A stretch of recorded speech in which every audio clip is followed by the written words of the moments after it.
बधाई हो, बधाई हो। सॉरी, पहले आवाज आ गई रहे, हमरा आवे में थोड़ा लेट हो गई। कोनो बात ना, फिर से बोल दे बतानी। बधाई हो। और ये है हरीश, हमार दोस्त, हमार मैनेजर और हमार एंटरटेनमेंट। और एकर भी एगो दोस्त है बॉबी, जेकरा बारे में ही बहुत बड़ बड़ बात करेला, लेकिन वो एकरा साथे बहुत बड़ बड़ हरकत कैले बा, जौना के बारे में आप लोग के आगे पता चली। बधाई हो। अरे हरीश भैया, बधाई हो। कैसन बानी? बॉलीवुड के सबसे बड़ कंपनी हंसराज फिल्म्स में मीटिंग फिक्स हो गई बा। अरे वाह। हाँ। अच्छा आप लोग बैठी, हम चाय बना के ले आवत तानी। हाँ, एक बार मीटिंगिया सही से हो जाओ, फिर ना पूरा बॉलीवुड में हमनी के राज होई राज। इतना आसान नहीं खे जितना तोरा लागता। जिंदगी में कोनो चीज नामुमकिन नहीं खे, ऐसा बॉबिया कहत रहे। अबे ई बार बार बॉबिया बॉबिया का कहत रहे रे? कोनो तोर गर्लफ्रेंड हिया का? हे, बॉबिया हमार गर्लफ्रेंड बा। बॉबी लड़का के नाम बा, लड़की के ना। अच्छा। हाँ, बॉबी मतलब हमार लंगोटिया यार रहे, जिगरी दोस्त। खेल में, पढ़ाई में, लड़ाई में, हर चीज में नंबर 1। देखला बॉबिया के पावर। हाँ? कहे के मतलब ई बा कि हमनी में इतना जिगरी दोस्ती रहे कि भोरे भोरे दोनों जन हाथ में हाथ पकड़ के दौड़े जात रहनी। हाथ में हाथ पकड़ के? हाँ, और दिन भर खेलला के बाद जब थक हार जात रहनी तो छत पे जाके रात में तारा गिनत रहनी, और हम तारा गिनत गिनत हम सूत जात रहनी। लेकिन बाबूया जब तक हमार हाथ अपने हाथ में ना पकड़ ले, ओकरा नींद ना आवत रहे। ओकर हरकत सुनला के बाद हाँ, हमरा लगा था वो तोर जिगरी दोस्त ना रहे, वो तोर जिगरी सहेली रहे। सहेली? हाँ। का बोला तरह? ऐसा न हरकत वाला लोग के का कहल जाला जाने ले? का? गे। गे? हाँ। और ऐसा लड़का लोग के लड़की में ना लड़का में ज्यादा इंटरेस्ट होला। सच हो? आज जाके हरीश के ही पता चलल कि ओकर बचपन के दोस्त ओकर कौना तरीका से इस्तेमाल करत रहे। तब बॉबिया के ई नियत रहे। अच्छा, ई सब रहे बॉबिया के गणित। अब समझ में आइल। हाँ, वो तो हमरा गणित भी सिखौलस कपड़ा उतार के। कैसे? कहत रहे कि एक एक गलती पे तहनी लोगन के एगो कपड़ा उतारे के पड़ी। बस हमार तो गणित खराब रहे तो हमार सारा कपड़वा उतर जाए। अब और का सिखावत रहे तोरा के? और वो बिना कपड़ा के वो हमरा के पौरना सिखावत रहे। ओकरा कहनाम रहे कि जौन मर्द बिना कपड़ा के पौड़ी, ओकर स्पीड जे बा वो डबल हो जाए।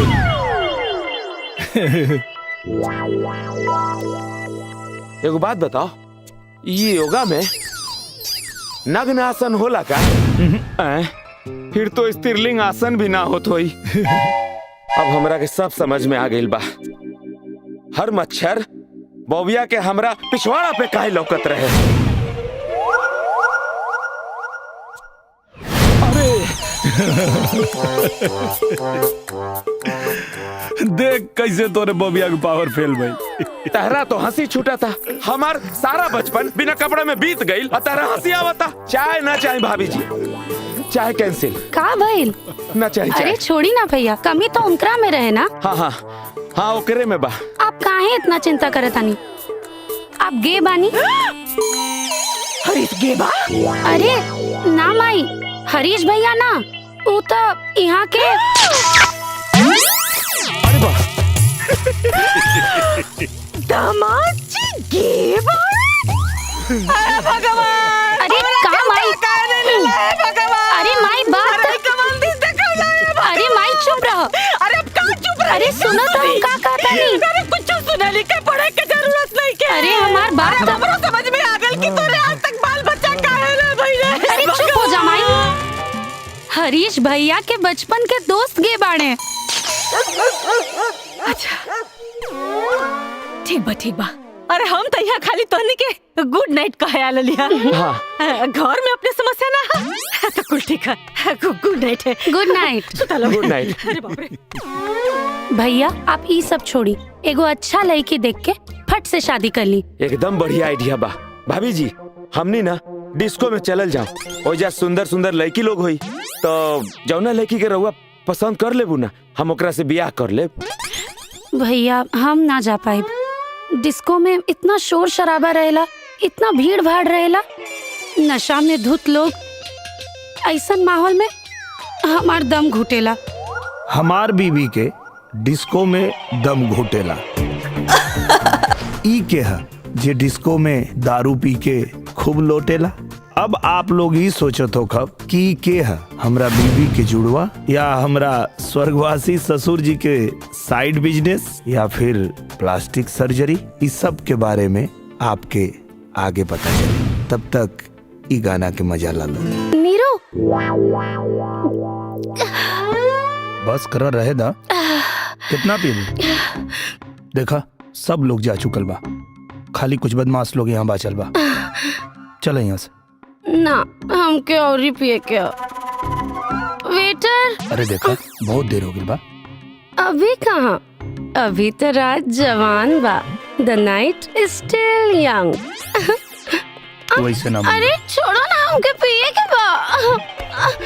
चलो। ओए, तोरा का प्रॉब्लम बा? जाए देख रहा के अच्छा खासा मस्ती करतिया, आ गईला तू बीच में टीवी एड के तरह। Nirma Nirma washing powder Nirma. चलो पियल जाओ।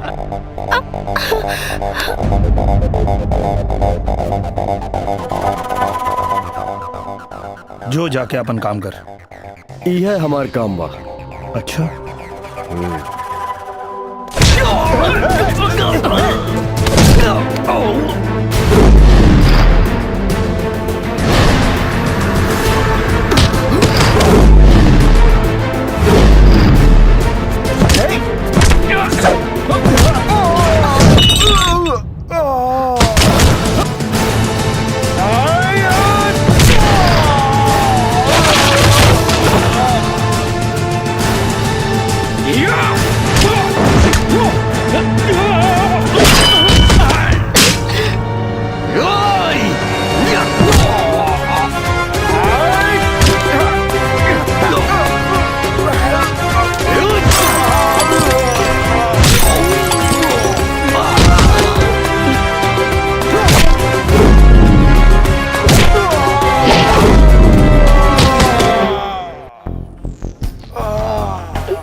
हमार मेहरारू और हमार गर्लफ्रेंड के बीच में का कनेक्शन बा, ई जाने खातिर हमनी के चले के पड़ी फ्लैशबैक।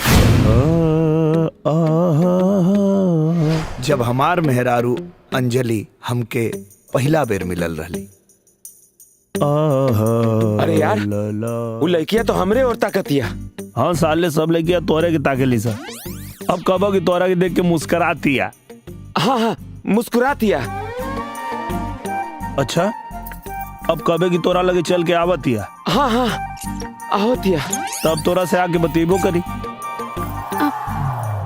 हाय करण।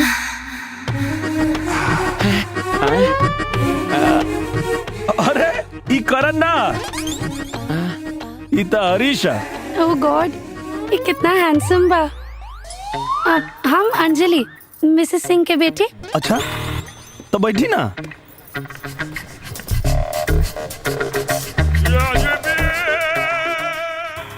रउआ कब आईनी? हाँ हमके लिए तो 28 साल हो गए।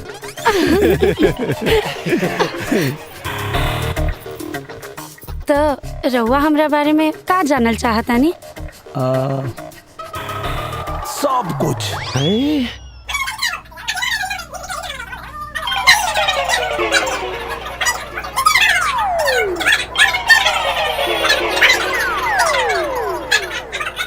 अंजलि, हम हैं करण सिंह राजपूत, दीनानाथ जी के लड़का। तो रउआ के बानी? आप हैं मशहूर गायक निरहुआ। हमार नाम दिनेश लाल यादव है। रउआ हमके बतौनी ना? तो पूछबे ना कैलो। माफ करी, हम आज तक राउर कौनो गाना ना सुननी। कौनो बात ना, अब सुना दे। अच्छा वो सब छोड़ी, ई कैसन बा? अब करण इनसे मिला, ये हवे हमार बॉयफ्रेंड। बॉयफ्रेंड? बॉयफ्रेंड? तू तो एकर नाम भी ना जानत रहलू। अरे अब इतना सारा बॉयफ्रेंड बाड़े, केकर केकर नाम याद रखी। अच्छा बाय। और का मंगाई तोरा खातिर? कुछ ना, बस हमार पेट भर गई। हाँ। ओकर चेहरा देखे लायक रहे। तू एकदम पागल हो। अच्छा अब हमके भी लेट होता, हम चलत आनी। कहाँ? घर है और कहाँ। का भइल? कल फिर अबू यही जे 7 बजे। पक्का आइब। Bye bye. बाय। और फिर अगली शाम।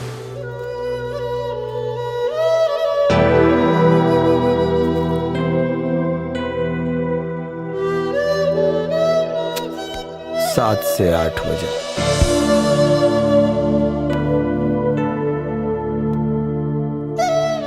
आठ से 9। 9 से 10 बजे। और 10 से 11-12 पर अंजलि ना आईली। इतना मूड का है ऑफ, मतलब इतना गंभीर का है बड़ा हो। अरे वो लड़की चल गई तो चल गई, वो ना तो कोनो और सही। यहाँ लड़कियन के कमी बा। अरे यार कोनो मुसीबत में भी तो हो सकेले। कले रहे आवे कि ना आइल, साला नंबर भी ना ले पैनी। हमरा तो बुझाता कि तहरा के ओकरा से प्यार हो गईल बा, इलू इलू टाइप। इंसानियत नाम के भी कोनो चीज होला का? ई सब तू लोग क्या हुआ? का चाहिए तो नहीं के? माफी। माफी? ये अंजलि जी के म्यूजिकल माफीनामा है। काल रेस्टोरेंट में ना आई रहली, वही खातिर। नया तरीका में माफी मांगी। अगर माफीनामा ना मिलल तो यही तरह गाना चलत रही। अच्छा ये। अरे भाई माफी दे देनी भाई। माफी मांगे के ऐसन तरीका जीवन में पहली बार देखनी हम। ये हमार स्टाइल है। तोहरा आँखिया के स्टाइल तोहरों से खतरनाक बा। कैसन स्टाइल? इजहार करे के स्टाइल।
का यार, पहला बेर तोरा घरे आयल बानी और तू बातें नहीं के करत। का बात करी?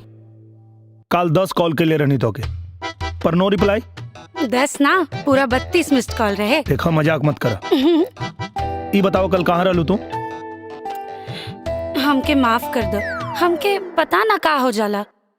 एक्चुअली हमरा के ना भूले के बीमारी बा। जब भी ज्यादा टेंशन होला हम सब कुछ भूला जानी। काले भी ऐसने भइल रहे। अरे तो डॉक्टर के दिखावे की चाहिए। हमके डॉक्टर नहीं के पसंद। और माई कहेली कि भूले की बीमारी हमरा पूरा परिवार के बा, उनको रहे।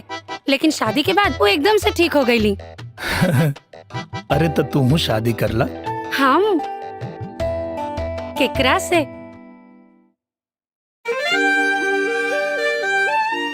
उ रेस्टोरेंट वाला लड़का से जौन तो के देखे आइल रहे, कर ला ओकरा से।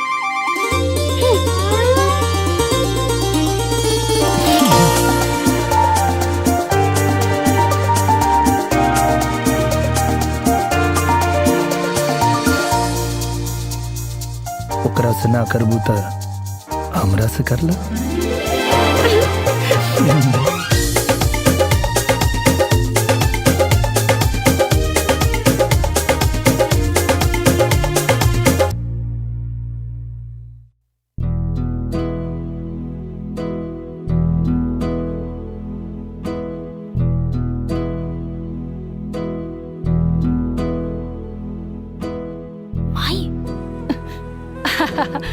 बेटा शादी तो खूब धूमधाम से करब। अरे हमार इकलौती बिटिया जे हा रवा के माई बाबूजी कहाँ बाड़े, बुलाई प्लानिंग करे के पड़ी ना। माई, इनकर माई बाबूजी दुनिया में नहीं खन।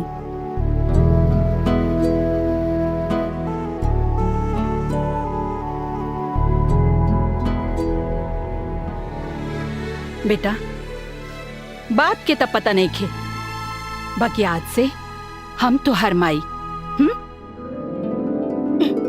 का कोने जमाने में जिया तारे लोगन। अरे गईलू जमाना जब घरे के बड़ बुजुर्ग आके शादी ब्याह तय करत रहे।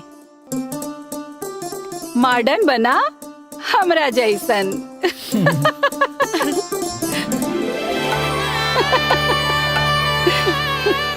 और बहुत ही सीधा साधा ढंग से हमार अंजलि की शादी हुई और नए जीवन की शुरुआत।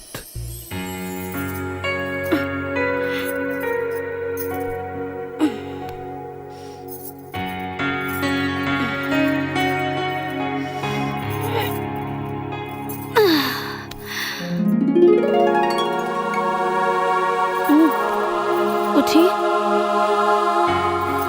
अरे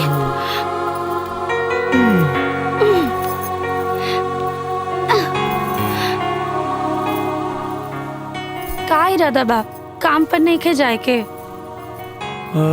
जाएगी तो बाहो, लेकिन श्रीमान जी, हनीमून खत्म हो चुकल बा और घर बसावे के टाइम आ चुकल बा, तो ये सब छोड़ी और अच्छा बच्चा की तरह काम पर लग जाए। और सुनी, आज हम माई के ले आवे के एयरपोर्ट जाता नहीं। याद बना कि वो कुछ दिन खातिर घरे आवता नहीं। हमके तो याद बा, तू मत बुला जिया। और सुनी, अगला साल तक हमके एगो बच्चा भी चाहिए। अगला साल तक बच्चा चाहिए तो अभी से तैयारी करे के पड़ी ना।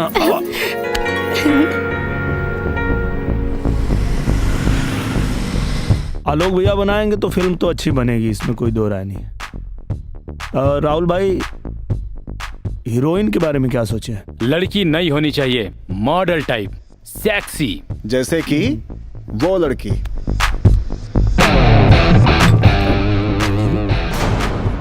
वो लड़की के दिखला के बाद हमार दिल दहल गई।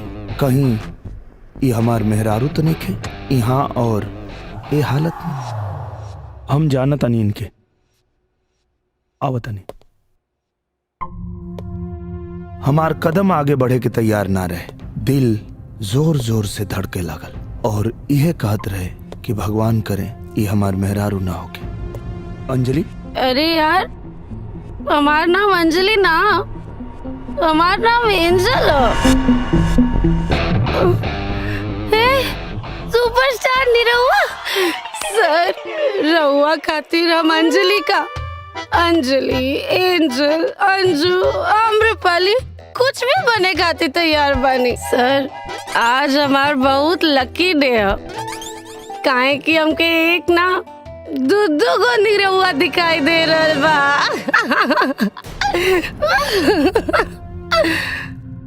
वैसे सर, हम रोज ना पियनी, खाली कब्बो कब्बो। आज के दिन हमार बहुत खराब रहे। एगो ऑडिशन में बड़ा मेहनत से सिलेक्ट भईनी और ये भूले के बीमारी की वजह से शूट पे जाए के भुला गई नी। और सर, वो लोग केहू दूसर लड़की के साथ शूटिंग कर लेलस। वैसे हम रोज ना पियनी, बस कब्बो कब्बो, काहे कि बच्चन साफ कहेलन आदमी के दारू ना पिएगे चाहिए। दारू पियला से लीवर खराब हो जाला और हम तो वादा कइले बानी मरे के बाद अपन लीवर, किडनी, दिल, फेफड़ा, आँख सब कुछ दान में दे दे। वो शराब ना पिए के चाहिए। सर एगो रोल दिवा दी ना प्लीज, बस एगो छोटा सा रोल भी मिल जाए तो। इनकर हालत देखा तारू, ये सब का अच्छा, अब समझ ली कि हमरा के घरे लेवे काहे नहीं आए। एंजल बन गल हुई हैं। मतलब?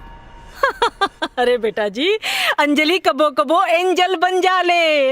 अरे बेटा, अंजलि जब एंजल बने नी ना तो वो ऐसा नाटक अक्सर करत रहे नी, जैसे उनकरा के भी कुछ पता नहीं किए कि वो का कर रहल बानी। अरे यहाँ तक कि एक कमरा से दूसरे कमरा में चल जाई हैं, अपन कुल रूप रंग बदल ली है और अपना के पूरा तरीका से अंजलि से आजाद कह के एंजल बन जाई हैं। और एंजल बनला के बाद वो अपना के ऐसा समझे नहीं जैसे वो कबो अंजलि रहबे ना कहीं। मतलब बेटा सुना, कबो कबो ये सब नखरा पसा रहे ले। हाँ? ओ बेरा तो हम रहू के नहीं चिन्हे ले, हमरा के मकान मालकिन और अपना के किराएदार समझे लगे ले। बाकी चिंता मत करी, सब ठीक हो जाई। दिमाग के डॉक्टर के देखो नहीं उनके। हे भगवान, रुआ के हमार बेटी पागल लगतिया जो नकरा के हम दिमाग के डॉक्टर के दिखाई। अरे कहनी ना क्यों कबो कबो ऐसे नौटंकी पसा रहे ले। कुछ नहीं के भइल, ठीक हो जाए, चिंता मत करी। अरे तो आप हमके पहले काहे ना बताओनी? अरे तो कौन कैंसर जैसन बीमारी जन बतावल जरूरी रहला। ठीक हो जाए, चिंता मत करी, ठीक हो जाए। अब हमके समझ में आयल कि कैसे वादा करके उ ना आवत रहली। हमरा के ना भूले के बीमारी बा। जब भी ज्यादा टेंशन होला हम सब कुछ भूला जानी। काले भी ऐसने भइल रहे। और जब हम पूछत रहनी तो भूल जाए के बहाना करत रहली। ना बेटा, हमार बिटिया झूठी नहीं खे। अरे ओकरा सच्ची में भूले के बीमारी बा। हो सकता काहे कि जब अंजलि हमके पहला बार मिलल रहली त ना पहचान ली। तो रउआ के बानी? आप हैं मशहूर गायक निरहुआ। हमार नाम दिनेश लाल यादव है। पर जब आज एंजल बन गई है तो पहचान गई। सुपरस्टार निरहुआ। अंजलि सिर्फ हिंदी फिल्म देखेली और शायद एंजल भोजपुरी भी। हमार मन ही माने के तैयार ना रहे कि हमार मेहरारू अंजलि कोनो नाटक करेली। माता जी, आज से आपके हिजे रह के पड़ी। अब कुछ ना, हम अंजलि के एक पल अकेला नहीं छोड़ सकत। प्लीज।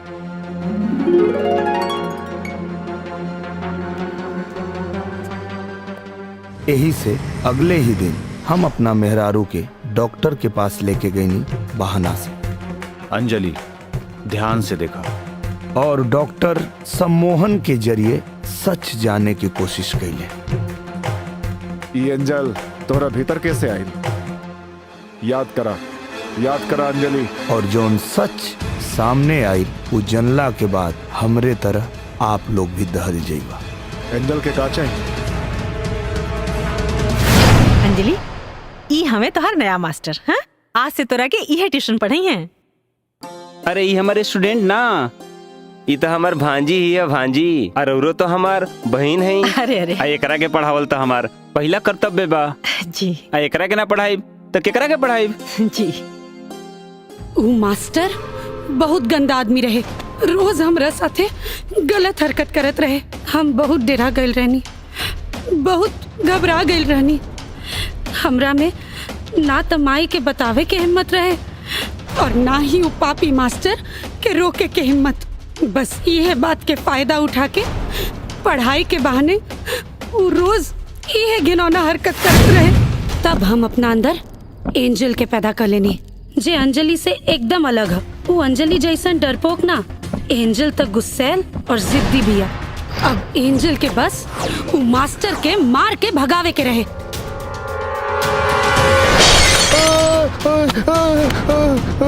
हम अंजलि नहीं, एंजल है, एंजल एंजल। दोबारा हमके छुए के कोशिश भी मत करी हा। पागल पागल हो गल बिया, पागल हो गल बिया, ये लड़की पागल हो गल बिया, पागल पागल पागल हो गल बिया बहन। ए बहन, अरे बाप रे बाप, अरे बाप रे, राउर बेटी ठीक से ना पढ़त रहला सिया, थोड़ा सा ओकरा का उल्टा सीधा का बोल देनिया कि बोतल चला के सीधे सर फाड़ देला सिया। हाँ अंजलि, अरे अंजलि ना हूँ, एंजल, एंजल बहन। अंजलि देखा आ गई। झूठ बोल रहा बाई मास्टर, ये हमरा साथे गंदी हरकत करेला, ऐसे हमें के मरनी हो। अरे ना बहन, ये पागल हो गल बिया। अरे ये अंजलि ना, एंजल, ये एंजल। हाँ हम एंजल हैं। ये झूठ बोले ना मास्टर, हमार बिटिया झूठ ना बोल सकत। वो तोरा संगे जौन भी कहले हुई बिल्कुल ठीक कहले हुई, और अब तोर सच्चाई हम दुनिया के सामने लेके आईब। अच्छा, तो तू दुनिया के सामने लेके आईबू, हम वो बताएं दुनिया के सामने कि तहर बेटी पागल हो गई। खबरदार, खबरदार, ये बात अगर घर से बाहर गई तो ते जिंदगी भर जेल में सड़वे मास्टर। याद रखिए, चुपचाप यहाँ से चल जाओ। माफ कर दे, भाग यहाँ से, भाग। चल तो जाइब हम, लेकिन फिर यहाँ आए, फिर आई बे तो फिर मारब। भाग। ये सब का अंजलि, एंजल अंजलि, ये सब का बिटिया? हमसे बहुत बड़ी गलती हो गई जो हम पापी मास्टर के संग तोरा अकेले पढ़े के भेजली। अब ऐसी गलती कबो न हुई, अब तोरा के कबो न सदे। बाकी नाटक बंद कर बिटिया, ये नाटक बंद। ए मकान मालकिन, हम अंजलि ना एंजल हैं, और तू हमार माई ना मकान मालकिन हूँ।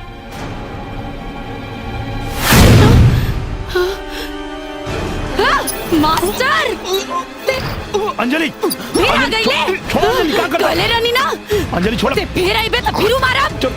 छोड़ो अंजलि, अरे अरे अंजलि, अंजलि छोड़ा, हम कहता नहीं। ना छोड़ो। छोड़ो अंजलि, अंजलि छोड़ो, छोड़ो, सुनो, अरे डॉक्टर में अंजलि, मार डाला तोरा के। अंजलि, वन मिनट, छोड़ो हमरा के। सुनो अंजलि, बात सुनो, शांत हो जाओ।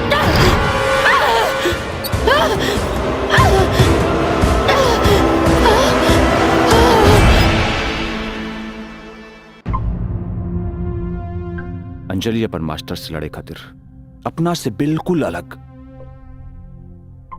अपने शरीर के भीतर एंजल पैदा कैले बानी। लेकिन डॉक्टर साहब, अंजलि के एंजल के बारे में कुछ पता नहीं के, और एंजल के भी अंजलि के बारे में कुछ मालूम नहीं के। हाँ, ये बीमारी इसने होला एक शरीर में दो या उससे ज्यादा भी लोग रहेला, जेकर रहन सहन, जेकर स्वभाव एक दूसरे से बिल्कुल अलग होला, एक दूसरे का बातचीत भी याद ना रहेला, और यहां तक कि एक दूसरे का चीज ओकरा के सामने भी आ जाला तो ऊपर यकीन ना होला। लेकिन डॉक्टर साहब, अभी तो मास्टर नहीं थे, फिर एंजल का है।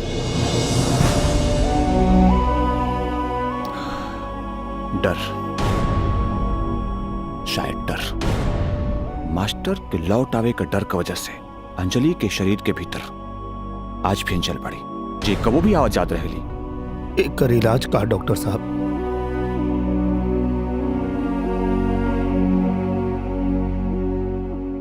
इलाज तो कुछ नहीं के, बस कुछ दवाई का सहारे मरीज के धीरे धीरे सच बताओ रही जब तक कि मरीज ठीक ना हो जाए। और सच बतावे में कोनो खतरत नहीं के। बहुत बड़ खतरा बा, मरीज के झटका लग सकेला और आत्महत्या का कोशिश भी कर सकेला। अब आप सोच ली कि सच्चाई बता के मरीज के साथे जोखिम उठाए।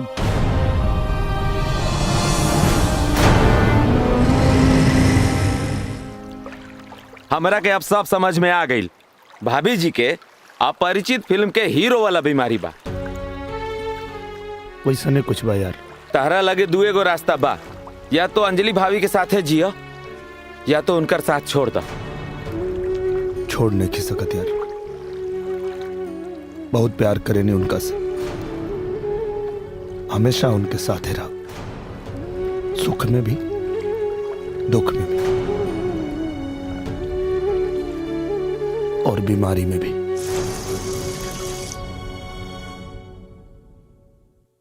हमार समस्या बहुत ज्यादा गंभीर रहे। हम अपना मेहरारू अंजलि के सच ना बता सकत रहनी और ना ही उनका के ऐसे एंजल बन के जिए खातिर छोड़ सकत रहनी। यह दोगो बात हमरा के बेचैन करके रख देले रहे। हमके लागत रहे कोनो न कोनो बीच के रास्ता त निकल ही के पड़ी, इससे पहले कि कोनो और दुर्घटना हो जाए।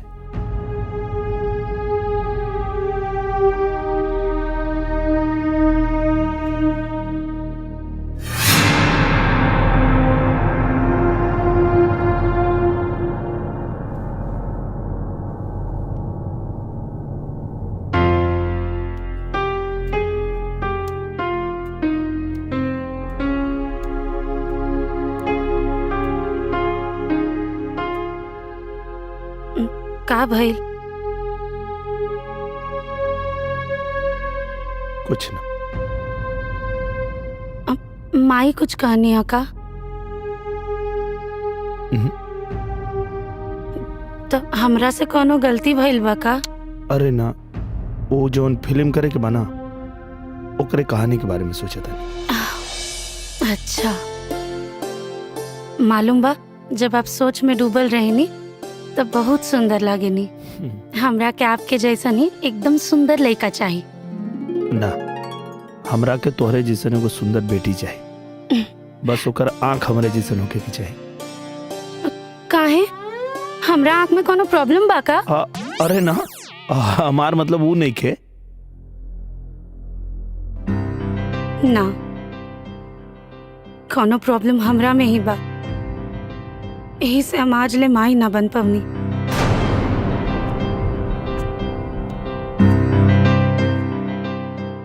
ऐसे काहे सोचा था? हाँ? डॉक्टर के दवा और दुआ से सब ठीक हो जाए।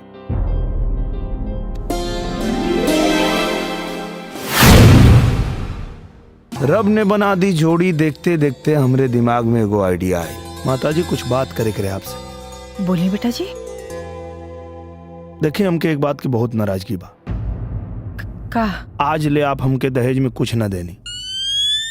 दामाद जी, जौन कुछ अंजलि कहा तो रोवे का था। हम अंजलि की बात नहीं करत। हाँ। हमके एंजल के हिस्सा में से चाहिए। बेटा जी, कितनी बेर बोली कि अंजलि ये एंजल हा।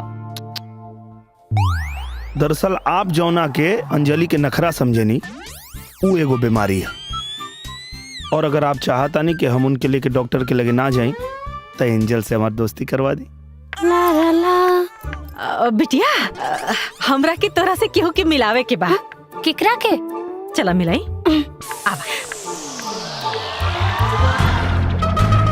ओह my God, superstar Nirahua sir, हम राउर बहुत बड़ फैन हैं। देखी ना, पूरा घर में राउर फोटो लगाले बानी। बिटिया बिटिया, ई निरहुआ ना, निरंजन हमरे भाई का बेटा। लेकिन ई तो हूबहू निरहुआ जैसा लागत अरे।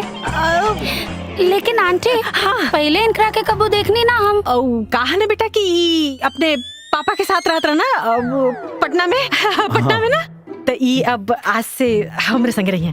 हम भी यहाँ अभी शिफ्ट भइल बानी। एकरा पहले कहीं और रहत रहनी है ना आंटी? ये हमरा के मकान मालकिन अपना के किराएदार समझ दिया। अच्छा, ई का खुसर-फुसर होता? कुछ ना बिटिया, कहता नहीं कि इनकरा के तोरे संगे फिल्म के एडिशन में जाए के चाहिए ना। अब बिटिया तनी इनकरा के भी कुछ काम हम दिया था। देखी आंटी, ई डुप्लीकेट लोग के कबो मेन रोल तो मिलेला ना, बस कोनो साइड रोल मिल जाए छोटा मोटा। का ना कि हमके खाली एक बार टीवी में लौके के बाद, अब चाहे साइड में खड़ा करा लोग चाहे पीछे, बस खाली हमके काम दिवा दी। ठीक बा, सुनो, तो के एक्टिंग करे आवेला कि ना? उमे कबा सीख ले। देखा, अगर निरहुआ जैसन बने के बा तो बहुत मेहनत करे के पड़ी। अरे ऊ का मेहनत करेला जोन मेहनत हम करब। देखियो गुड। लेकिन सुना, तोके फिल्म में काम करे के बाना तो पहले तोके तोहार नाम बदले के पड़ी। आज से तोहार नाम निरंजन ना, नीरू।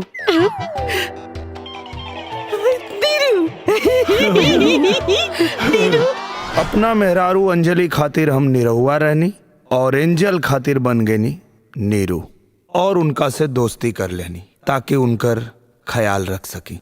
और वो दिन से शुरू हो गई हमार डबल ड्यूटी।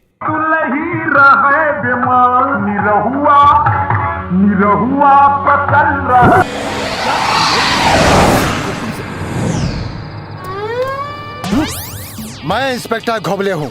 मुझे गाड़ी आ गई है। पहले पब्लिक को अपने बारे में बताने तो दे। मैं इंस्पेक्टर घोबले हूँ। मुझे दूर की चीज नजदीक नजर आती है, समझे? नीचे। क्या है? मैडम, आपको पता नहीं दारू पी के गाड़ी चलाना अलाउड नहीं है। बाहर आइए।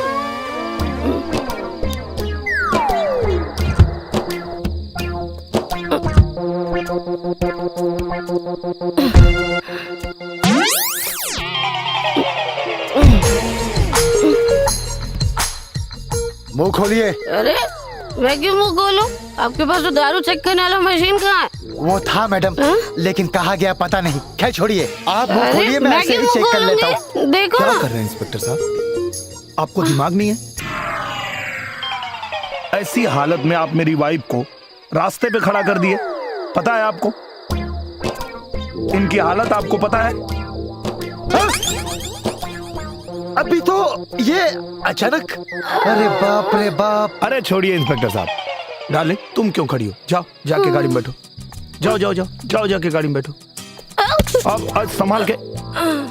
वो क्या है ना, प्रेगनेंसी की हालत में वो बैलेंस बिगड़ जाता है चलते चलते। जाओ जाओ जाओ जाके गाड़ी में बैठो। बैठ जाओ बैठ जाओ। ये मैडम अभी नॉर्मल थी। नॉर्मल? 6 महीने से प्रेग्नेंट है, लेकिन दारू की बदबू आ रही। क्या बात कर रहे हैं आप? आपके बच्चे हैं? हाँ।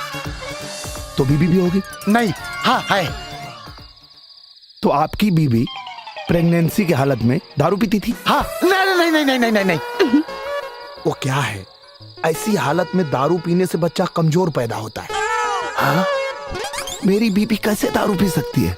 मैं खुद डॉक्टर हूँ। डॉक्टर? हाँ। अरे ये क्या, जिप दिखाइए। अरे बाप रे बाप। क्या क्या क्या हो डॉक्टर साहब? बहुत बड़ा टेंशन। पर आपको एक बात पता है? हाँ। ये जितनी बीमारियां होती हैं ना, हाँ? टेंशन की वजह से होती हैं। डेंगू, मलेरिया, हैजा, कॉलरा, एड्स और पता नहीं क्या क्या। ये एड्स तो वहां जाने से होता है ना? अरे पर वहां आदमी जाता क्यों है? क्यों? टेंशन की वजह से। पर आप टेंशन मत लीजिए, आप मेरे क्लिनिक आ जाइए, मैं आपका इलाज फ्री में कर दूंगा। कहाँ पर है आपका क्लिनिक? अरे जुहू पे, किसी से पूछिएगा डॉक्टर बच्चन। डॉक्टर बच्चन? हाँ, पर आइएगा जरूर। हम जरूर आएंगे। Thank you. पक्का आएंगे, 100% आएंगे। ओह माय गॉड। नीरू, तू हमके नीक लागे लागल बाड़ा। हाँ? कहीं तोहरा के हमसे प्यार तो ना हो गई? अभी तक तो नहीं खे भाई, लेकिन पता ना आगे हो भी सकेला। अगर एंजल के हमरा से प्यार हो गई और हमके एंजल से, तो कहीं न कहीं ये हमार मेहरारू अंजलि के साथ धोखा हो।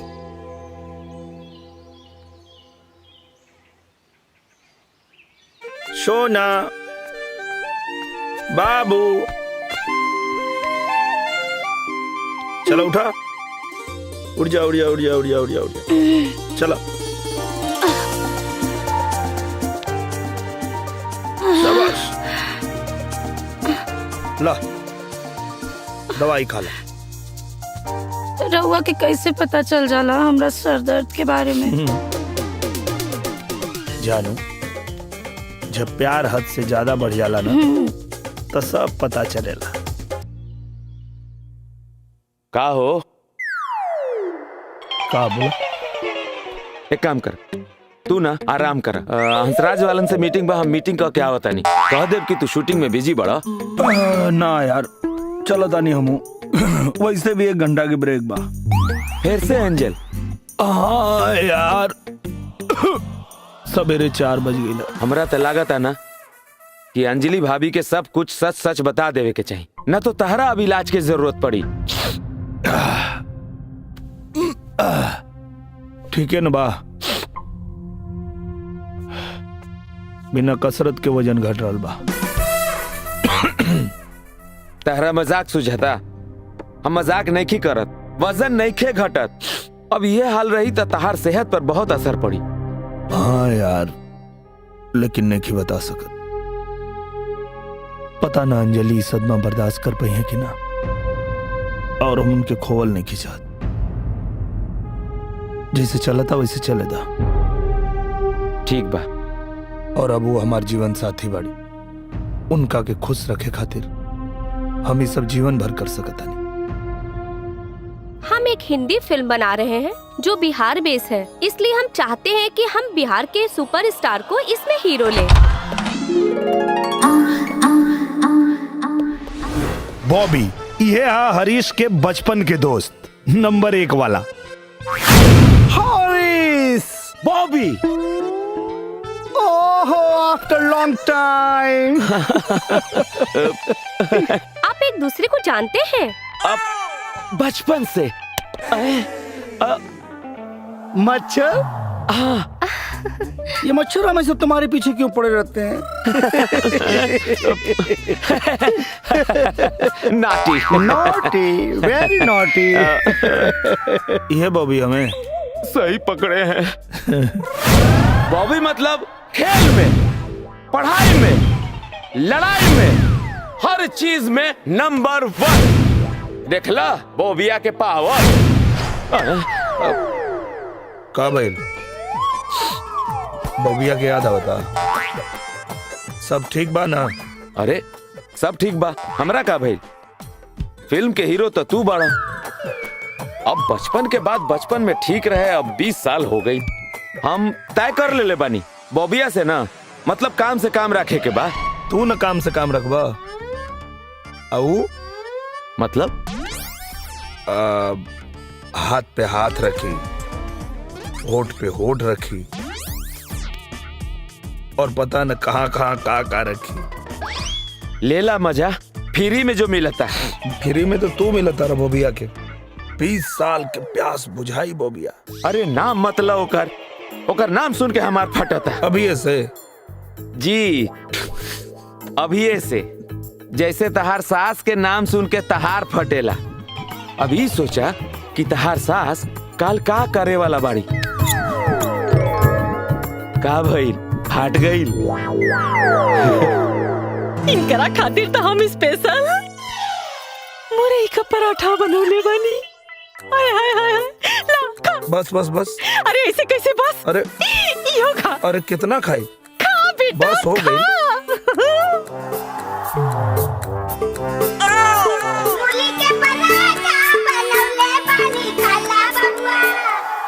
अरे कल युग में ये भाई जी दुए गो के राज बा। जय हो दारू जय मेहरारू, यह लोग पर राज बा। हम है जड़ी बूटी के बाबा और आइल बनी घर में सुतल चीज जगह खातिर।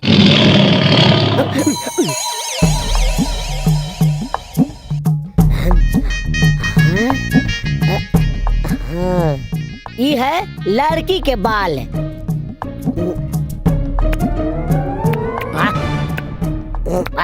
बड़ी स्वादिष्ट बाई। यह लड़का के बाल, तनी एकरो स्वाद चिखली। बाप रे बाप, महा बेकार बाई। ए मौसा, लड़के के बाल ठीक रख, लड़का के बाल महा बेकार बा। कहो मौसा, तू टेस्ट करबा? आवा आवा, दोनों के टेस्टिंग करनी हम। समस्या और लड़के में बा। लेकिन बाबा, डॉक्टर तो कहे ना कि समस्या लड़की में बा। अरे आजकल के डॉक्टर के ज्ञान कहाँ बा? हाँ। हमारे प्राचीन विद्याओं के सामने उनकी कोई औकात नहीं है। ये कहा बाबा, ये ऐसा जड़ी बूटी बा जेकरा से राउर दामाद के रोज ताकत प्रदान करी। बाबा वो इतना कसरत करना कि हमरा के नहीं लगे कि ओकरा अंदर ताकत के कमी बा। ऊपर वाला ताकत नहीं, नीचे वाला ताकत, नीचे वाला। उनकर घोड़ भी ठीक है बाबा। लगभग 100 दंड बैठक सवेरे करेलन। अरे माते रवा के कैसे समझाई हम? कोनो भी सुतल आदमी के जड़ी बूटी जगा देला। हाँ बाबा सवेरे 6 बजे उठ के कपारे पर नाचे शुरू कर देना बिना केहू के जगौले जगाना। माते रोज एक दूध में मिला के पिलाई, फिर देखी रहा दामाद जी के कैसे सुहागरात बनाओ तारे। परसों नहीं तन कभी मिला के पियाए। अच्छा ऐसे बोला ना। का बैल कुछ मिले बनी का? हाँ मिल अभी मतलब प्यार कूट कूट के अपन प्यार।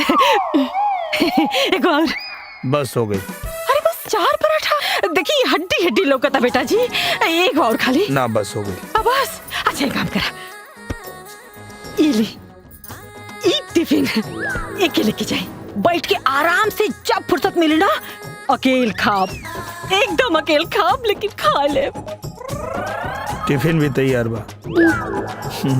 और न तो कदमार जी रुआ खियाला मैं तो रखीला और के रखला अकेल खाब। हाँ। चलिए ठीक बा, निकला तानी लेट हो जाए। चलो बाय। ठीक बा।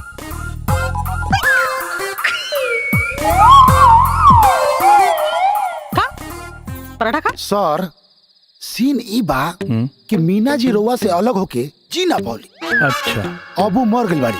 और मर के आत्मा बन गई बाड़ी। अच्छा और वो वापस आइल बाड़ी रउआ के मार के अपना साथे ले जाए खातिर आत्मा के दुनिया में। लेकिन राउर जिंदगी में जोन बा दूसरा लड़की आकर बड़ी तो स्वाभाविक बा रउआ एकरा देख के डरे। हाँ तो सीन ये बाटे सर कि जैसे ही हम एक्शन बोले रउआ के एकरा के देख के भाग जाए के बा। ठीक बनू एक्शन। विजय हम कब से तोहार इंतजार कर रहल बानी, हमरा पास आवा विजय।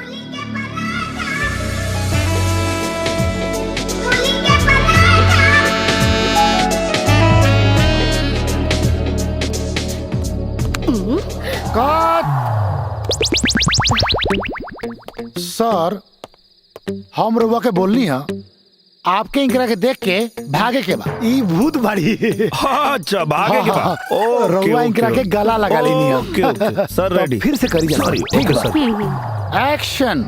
विजय हम कब से तोहार इंतजार कर रहल बानी, आवा आवा आवा ना।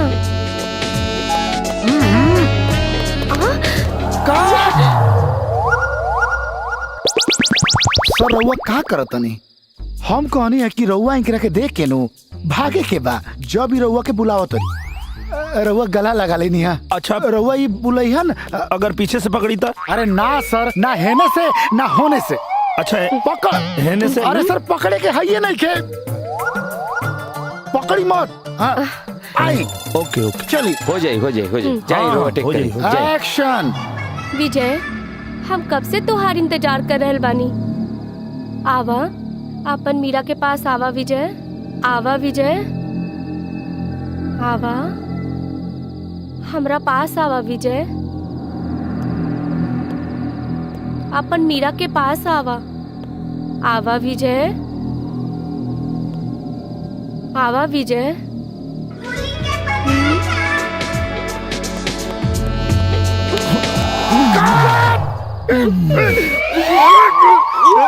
अरे काम कर जोड़ी रहुआ बार बार रहुआ के कहता नहीं। हाथ छोड़ी छोड़ी पकड़े के नहीं खमर दे इंकरा के देख के भाग जाए के बा। अरे छोड़ी नू। अरे सी समझते नहीं की ये भूत बाड़ी रहुआ इंकरा के देख के भागे के बा और रहुआ भागते नहीं की। यार मतलब इतना सेक्सी लड़की सामने खड़ा के लिए बाड़ा और कहता रहा कि भागे के बाद। तुम्हारी स्क्रिप्ट गलत बा यार, पहले अपन स्क्रिप्ट ठीक करा। अब नीरवा जी आप बैठिए। सर अरे एक मिनट राउर जो स्क्रीन प्ले बा ना ओमे थोड़ा सा प्रॉब्लम बा। अब भूत बुलावतिया तो भूत न दिखे के चाहिए। अतना सेक्सी भूतनी बुला ले बड़ा तो कहाँ मन पसीज जाता हीरो के, तब डिस्टर्ब हो गई। तब तक दूसरा सीन करी हम देखा तानी, पता ना आज काहे तबीयत खराब हो गई उनका के। अरे प्रोडक्शन स्क्रिप्ट में गड़बड़ बा, करे के लूर नहीं के आ गइल बा। प्रोडक्शन कॉफी लाओ। यस सर।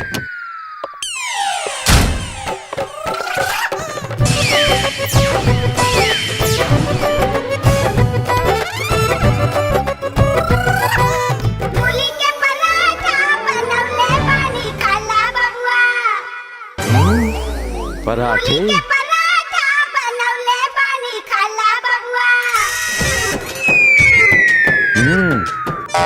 टेस्टी।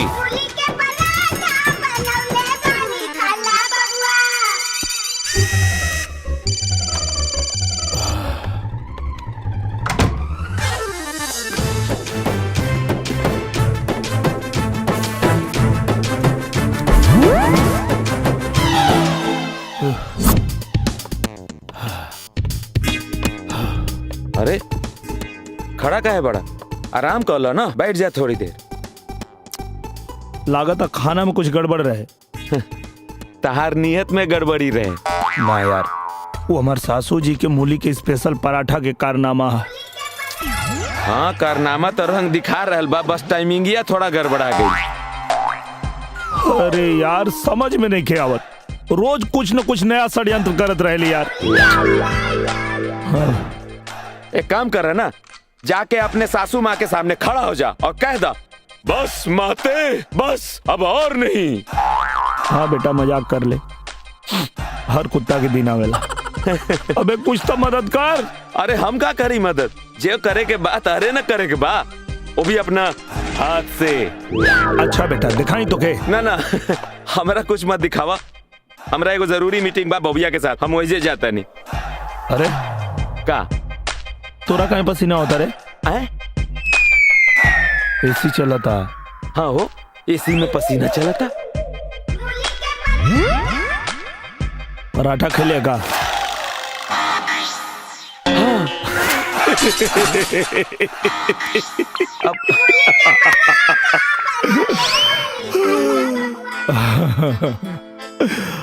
अब जो मीटिंग कर बोबिया से, अब एकदम सही मीटिंग हुई।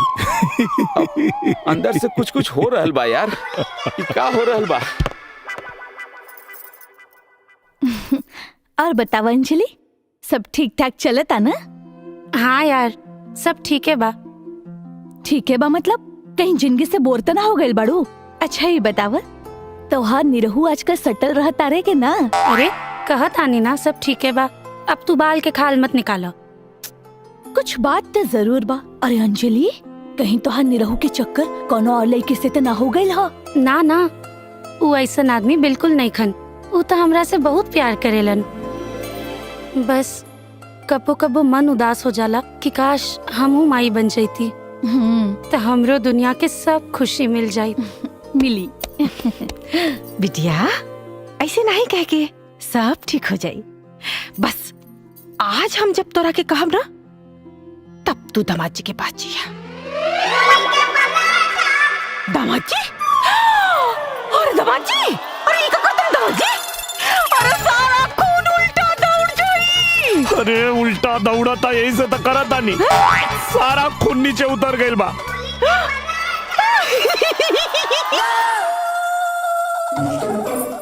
अरे जानो ये का करत आनी, सुते के टाइम पे योगा करत आनी।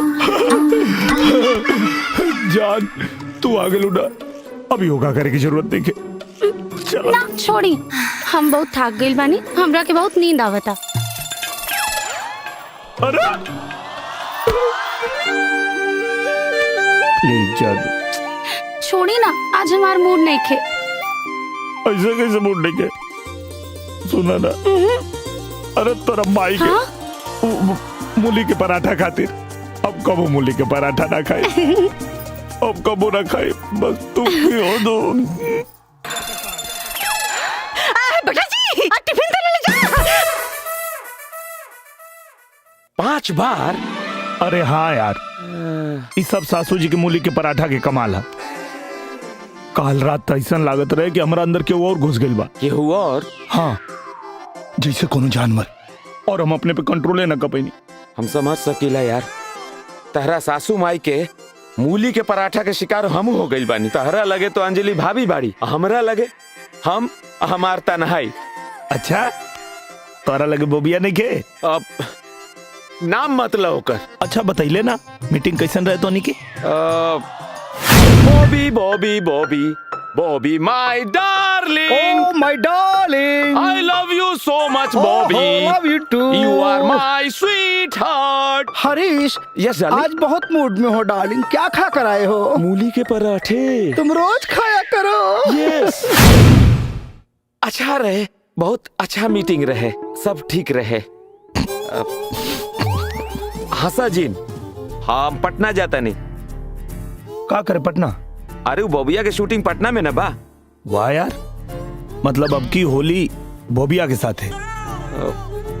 खूब पिचकारी चली। हाँ तो ठीक बा, हम जाते नहीं। अरे इधर पास कर, नहीं इधर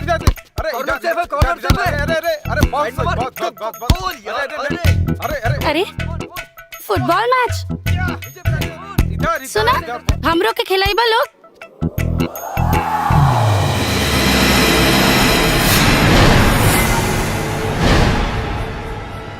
अबे लड़की तो कमाल है बे। अब ये मिलेगी किसको, मैच करके डिसाइड करते हैं।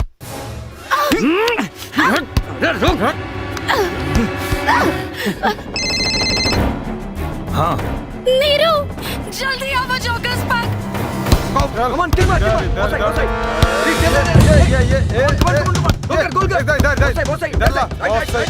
जा रहा है।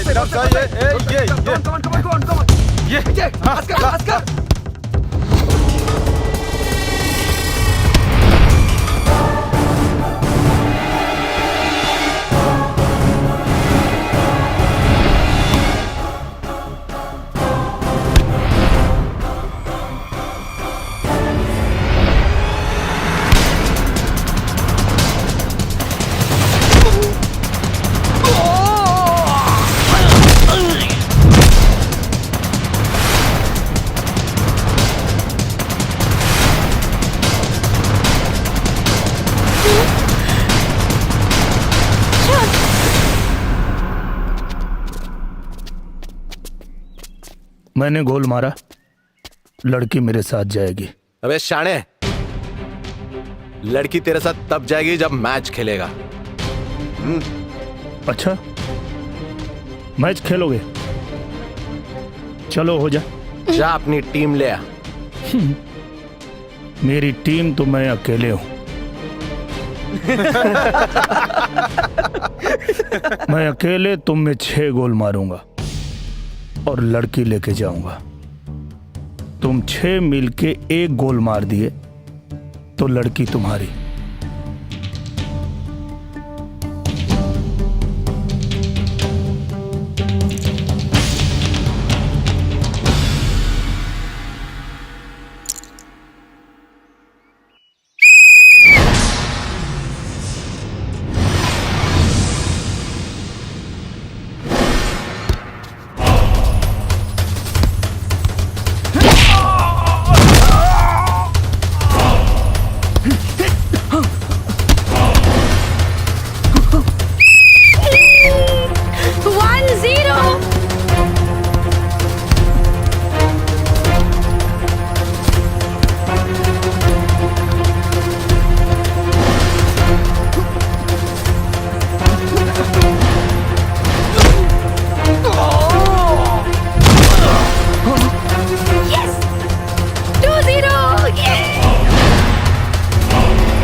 अच्छा तब छठा गोल 6 जन मिल के बचेगा।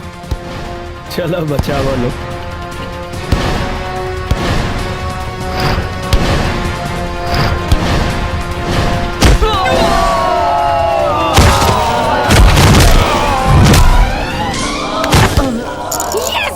Yes yes yes 6-0। Congrats Neeru. अब बीमारी देखो, ये लोगों को देखो, हवलदार भी नहीं है। ओहो देवा, ठीक करते रे। है बीमारी में समझ में नहीं आता, करे तो क्या करे। ए देवा मेरे को ठीक कर दे देवा। मैं नारियल फोड़ेगा, मुझे डॉक्टर बच्चन से मिला दे। मुझे एड्रेस क्या दिया समझ में नहीं आता, घूम फिर के। अरे डॉक्टर बच्चन साहब आप होली कैसी रही आपकी? अरे डॉक्टर साहब होली का होली के दिन तो काम और बढ़ जाता है। अच्छा फिर तो आपका बीमारी और बढ़ जाएगा। मुंह खोलिए।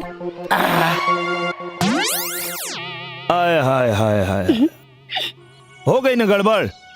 बोले थे आपको आके चेक करा लीजिएगा महाराज, आप आए नहीं। अरे हम तो आपका क्लिनिक कितना ढूंढे, मिले ही नहीं। जाने दीजिए, अब कोनो फायदा नहीं है। अब तो हम भी नहीं कुछ कर पाएंगे। अरे रुकिए, अरे डॉक्टर साहब बताइए हमको क्या हुआ है। थोड़ा मुंह और खोलिए। हाँ। वो थोड़ा स्ट्रेस की वजह से ना आपको निक्रोफेलिया हो गया है। निक्रो? हाँ। ये क्या? उधर देखिए। नीरू। अब मेरी वाइफ आपको प्रेग्नेंट नहीं दिख रही होगी। हाँ? वो कैसे? निक्रोफेलिया की वजह से। ये आप एक काम कीजिए, इससे पहले कि आपकी आंख एकदम खत्म हो जाए, आप आके चेक करा लो ना भाई। कहाँ? वहीं जू पे, किसी को पूछो ना, डॉक्टर बच्चन पहुंचा देगा। अरे डॉक्टर साहब हम आए थे जू पर, हम आए थे डॉक्टर साहब। डॉक्टर साहब अरे हम आए थे, लेकिन लोग हमें घुमा फिरा कर अमिताभ बच्चन के घर के सामने खड़ा कर देते थे। ओह, लोग हमको डॉक्टर बच्चन साहब के क्लिनिक के सामने खड़ा करते थे, लेकिन आंखों की वजह से हम अमिताभ बच्चन का घर समझते थे। हाँ हम समझ गए। अरे डॉक्टर साहब हम समझ गए, अब हम आ जाएंगे।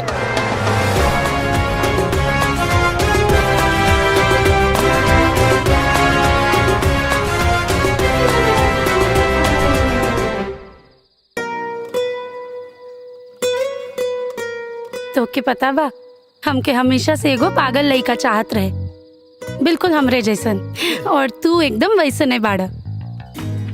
यही से तो हम तो से प्यार कर बैठल हैं। पता न काहे आज अपने ही मेहरारू के मुंह से प्यार शब्द सुन के अच्छा ना लागत रहे, काहे कि कहीं न कहीं हमार मेहरारू अंजलि के साथ धोखा रहे। लेकिन हमके कबो धोखा मत दिया।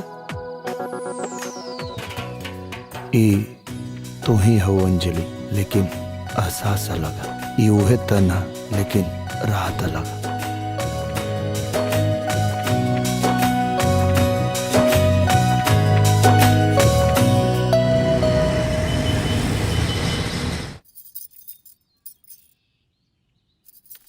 अरे तू यहाँ काहे?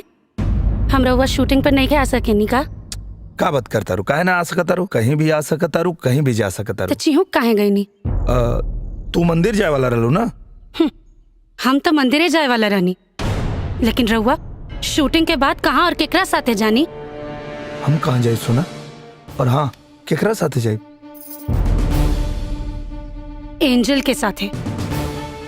के बाड़ी एंजल? बोली के है एंजल?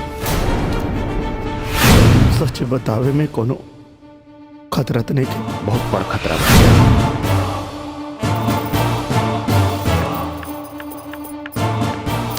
रउआ जवाब काहे नहीं की देत? बताई के बाड़ी एंजल?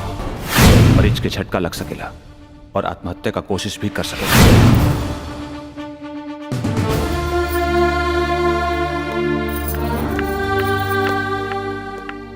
आँख काहे चुरावतानी? जवाब दी, के बाड़ी एंजल? अब आप सोच लें कि सच्चाई बता के मरीज का साथी जोखिम उठाई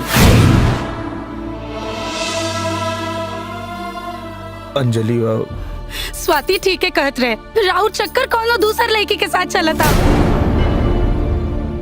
देखा हमार बात सुना, ऐसा कोनो बात नहीं करी। हमके रउआ से बात नहीं की करे के, बल्कि राउर शक्ल भी नहीं के देखे के। हम अपना माई के साथ अपना घरे जाता नहीं। हम चाह के भी उनका से सच ना बता सकत रहनी, काहे कि वो सच बर्दाश्त ना कर पाई है। का अब भी निरहुआ अपना दुल्ही से सटल रही, ई जानल जाई मध्यांतर के बाद। इंटरवल के पहले आप देखनी है निरहुआ सटल रहे के कहानी, जो नाम में निरहुआ के बीवी के दू गो रूप है, अंजलि और एंजल। अंजलि एंजल के पैदा कैले रहली अपने बचपन के मास्टर से बदला लेवे खातिर, काहे कि अंजलि मास्टर से डेराइल रहली, घबराइल रहली।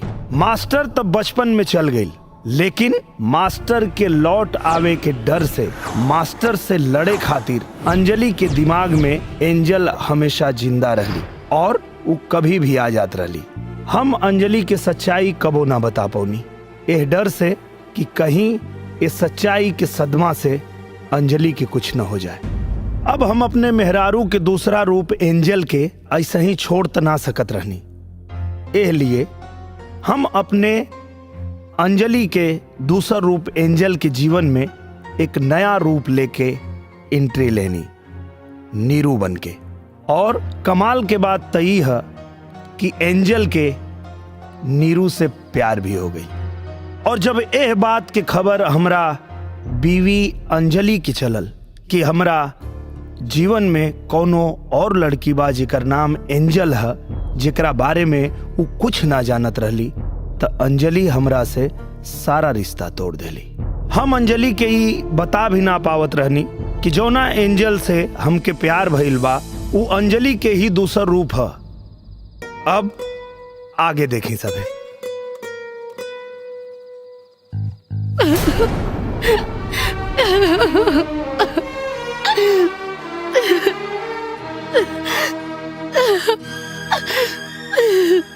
बिटिया का भाई काहे रोता रू? हम उनके कबो माफ न करब माई। अरे का भाई बताइबू कुछ? अरे काहे का भाई कुछ बोलबू?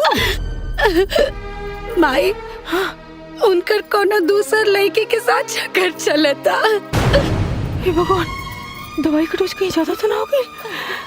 ना ना हम उनसे नफरत करीला माई। हाँ, अच्छा पहले चुप, मुंह बंद करा, पहले रोल बंद करा, रोल बंद करा पहले। हमारी बात सुना, दामाद जी ऐसा नहीं खान बेटा, बहुत अच्छा लड़का हुआ बिटिया। और हम जाना तेरी बिटिया वो तोरा अलावा क्यों से प्यार करिए नहीं कर सकेला, ये बात हम तोरा के लिख के भी दे सकेला। हाँ? अच्छा एक काम करा, तू एक बार उनसे बात तो करके देखा ना। का सिचुएशन बा यार, तू चाह के भी अंजलि भाभी से सच नहीं खे बोल सकत, तारा लगे कोनो रास्ता भी नहीं खे। एक काम कर, झूठ बोल दा। कैसे झूठ बोल दी यार, वो हमसे बातें नहीं की कल चाहत। ठीक बा, अच्छा वो शूटिंग के लोकेशन मिलल? बॉबिया के तो हम खून करे वाला बनी, वो भी 2-3 दिन के अंदर। खाली ही पता करे के कोशिश करतानी कि मारे के कैसे बा ओकरा। का भइल रे? अरे ये पूछा कि का ना भइल।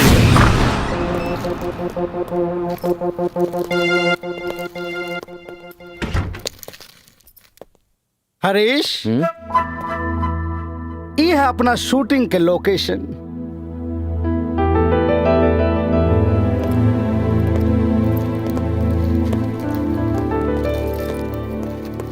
कैसन लागल?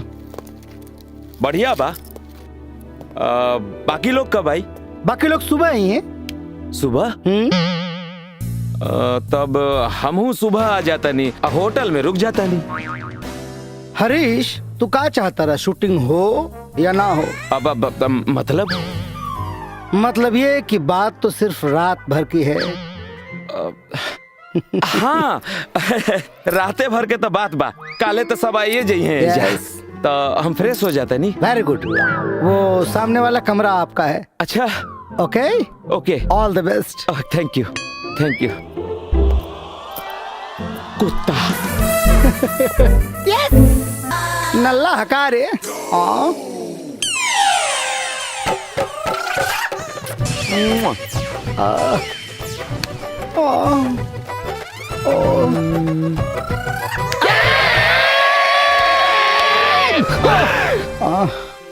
अरे मुझे सन है हाँ तोहरे पेन के स्याही खत्म हो गल हो बेटा। बॉबिया के मरे के टाइम आ गइल बा।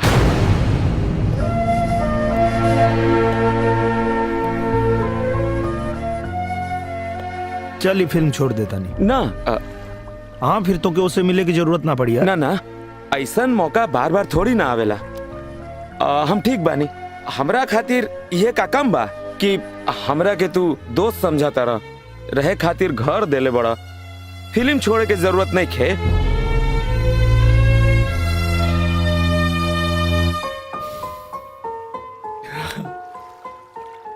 चल कुछ दूसरा रास्ता निकाला तानी। दूसर हाँ तू हमार मदद कर हम तोर मदद करता नहीं। फोन करके प्यार से बोबिया के बुला। बोबिया के फोन करी हो प्यार से। हाँ प्यार से। अरे करना प्यार से।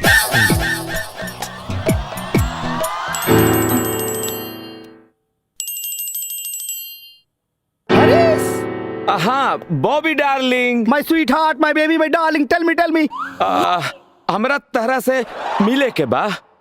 हमरा तहरा के देख के कुछ कुछ होखे लागल है। हम तहरा से अपन दिल के बात कहे के चाहता नहीं। ओह माय स्वीट बेबी आ जाओ कमन मेरे घर पे आ जाओ। तहरा घरे ना हाँ हमरा घरे आ जा ना। तुम्हारे घर पे हाँ यही वक्त अभी के अभी आ जा। मैं अभी आ रहा हूँ अभी आता। Okay darling thank you darling see you darling. बड़ा खुश हो गई रहे। तोहरे याद में बढ़ गईल बा धड़कन के रफ्तार। मोर बलमुआ हो कब ले करैबा इंतजार। मोर बलमुआ हो बॉबी डार्लिंग इंतजार की घड़ियां खत्म हो गई। बॉबी डार्लिंग हाँ बेबी हमरा तहरा से एगो बात बतावे के रहे। बोलो। तू जब जब हमरा के छुएला ना हाँ। तो हमरा बदन में पूरा करंट जाग जाला। ओ मेरी बेबी। हाँ पहले ऐसा ना होखत रहे। अच्छा हमरा तो लगा था कि हमरा के तरह से प्यार हो गइल बा। हम बहुत कंफ्यूज हो गइल बानी बेबी। हाँ तू तो बचपन से कंफ्यूज हो। इतना नजदीक छुएला से हमसे पूछा आप कैसन एहसास हो रहा बा। बॉबी डार्लिंग एगो और बात कहे के रहे। बोलो ना डार्लिंग। हमरा दिल की इच्छा पूरा करा। हाँ बोलो। हमरा के जोर से हाँ सीना से सीना लगा के खींच लो। Oh baby come on.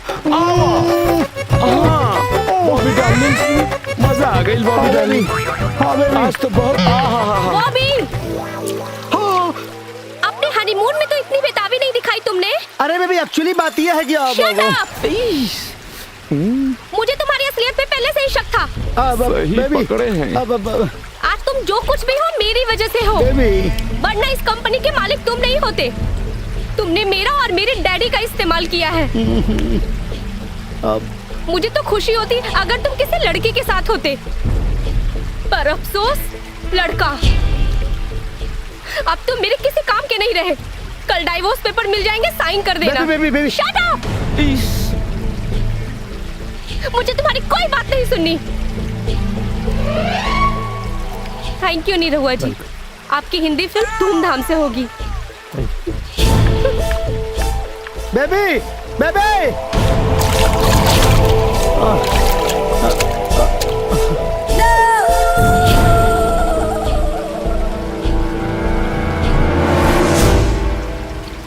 मोर बलमुआ हो कब ले करैबा इंतजार। हमार प्रॉब्लम सॉल्व हो गई। थैंक यू वेरी मच। अब हम तहार प्रॉब्लम सॉल्व करत तानी। अच्छा कैसे अभी रे? देखा अभी हम फोन लगावत तानी प्रॉब्लम सॉल्व हो जाई। हाँ अंजलि भाभी। हरीश हमरा समस्या के समाधान कर देलस। वो अंजलि से ही बतौलस कि एंजल हमार ना ओकर गर्लफ्रेंड है और एंजल के लॉकेट उहे ओकरा के गाड़ी में देले रहे। अंजलि हमरा के माफ कर देली और साथ में एक खुशखबरी भी सुनौली। हमरा के माफ कर दी। उ दिन हम कुछ ज्यादा ही बोल गई नहीं। दरअसल कुल गलती हमरे बा। कौन बात ना? ई सब बेवकूफी ना हार्मोनल चेंजेस की वजह से होता। Hormonal changes? हाँ, ऐसे में मूड ऊपर नीचे होला और चिड़चिड़ापन भी होला। अब हमार मूड ऊपर नीचे काहे करता रू? बताओ ना सीधे सीधे का बात बा। हम माई बने वाले मानी। का? सच? हाँ।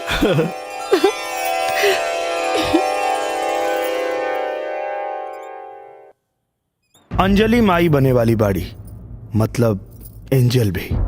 लेकिन का अंजलि की तरह एंजल भी माई बने खातिर तैयार हो जी हैं?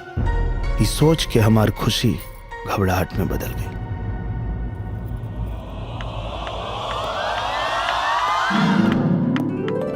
अरे एंजल तनी संभाल के। अरे तू तो ऐसे बोला तारा जैसे कि हम माई बने वाला बानी। एंजल एंजल एंजल, एक बात बताओ, माई बने के बारे में का सोचले बाबू? एमे सोचे के काबा जब हमरा के माई बने ही के नहीं खे। मतलब ई कि शादी बियाह बाल बच्चा ये सब हमरा के ना चाहिए। हम तो बस ऐसे ही तोहरा साथे एंजॉय करब। और कहीं एंजॉय करते करते माई बन गेलू तब जैसे हमके ये बात पता चली हम अपन बच्चा गिरा देब। एंजल, हमके तो से ही उम्मीद ना रहे। अरे का भइल? नीरू,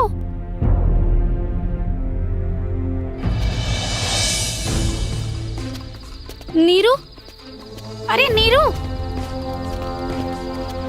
नीरू सुना था का हो गए? जब हमरा के माई बने ही के नहीं खे तो एमे का प्रॉब्लम बा? प्रॉब्लम एमे नहीं खे कि तोके माई नहीं खे बने के। प्रॉब्लम एमे बा कि अगर तू माई बन गई तो अपन बच्चा गिरा देबू।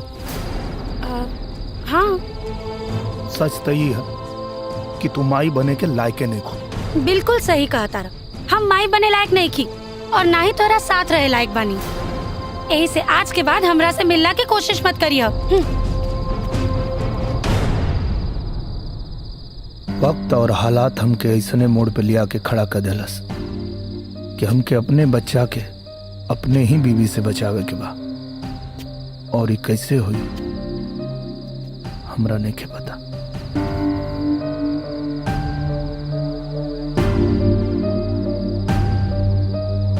डॉक्टर साहब,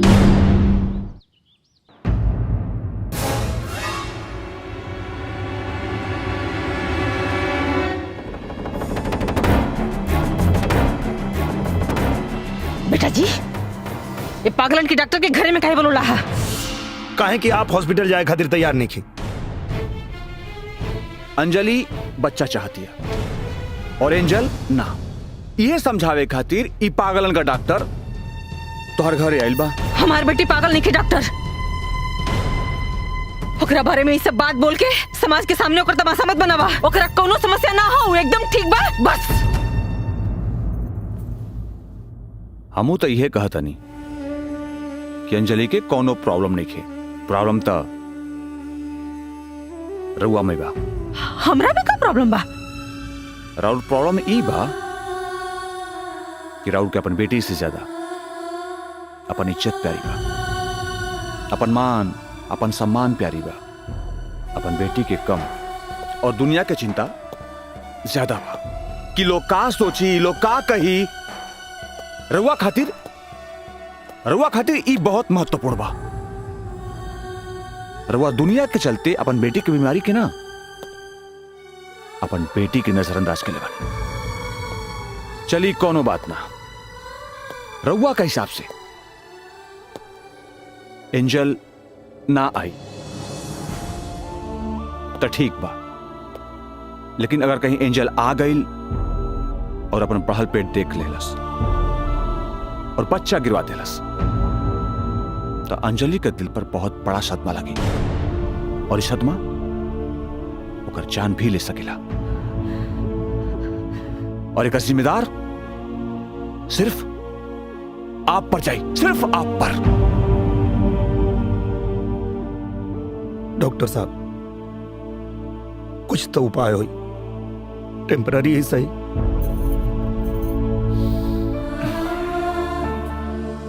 हमारा हिसाब से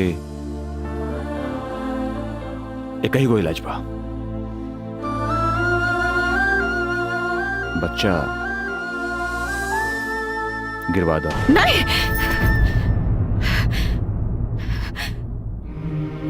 नहीं इस डॉक्टर साहब सही कहता रहे। अंजलि एंजल बनल हमरा वजह से। काश हम दूसर ब्याह न कैले हुई। अंजलि का इलाज बचपन में ही करा देले रहे ताजी नौबत ना आवत।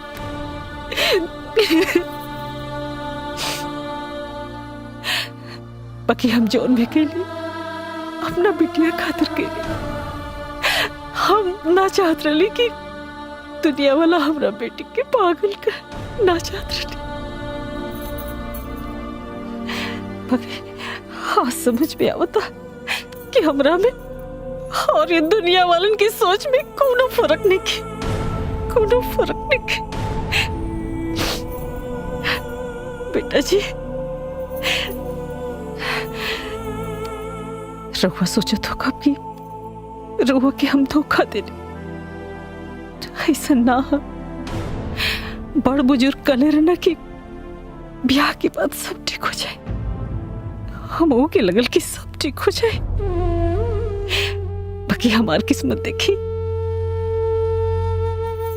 रहुआ जिसन दामाद पौनी जेकर जीवन अंजलि और एंजल के चक्कर में पिस के रह गए।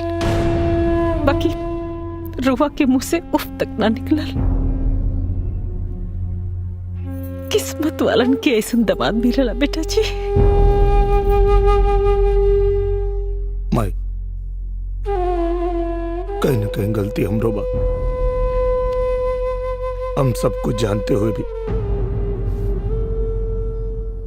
अंजलि के ठीक से इलाज ना करा पाई और आज भी उनके सच बतावे से घबराहट हो रहा बा। जनता नहीं बेटा जी खाली ये खातिर कि हमने की अंजलि से बहुत प्यार करेला होकर दुख नहीं के बर्दाश्त कर सकत होके हमको ओल नहीं के चाहत और यही वजह से आज उनकर तकलीफ और बढ़ गई बा।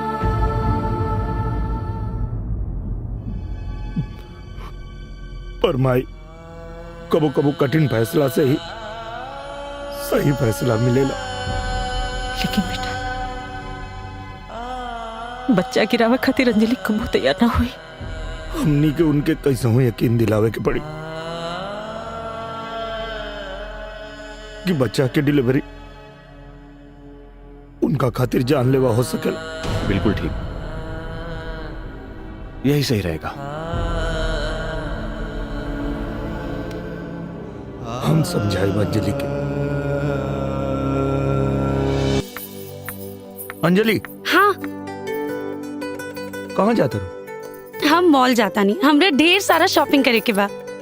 कौन चीज के? हेलो हम माई बने वाला बानी।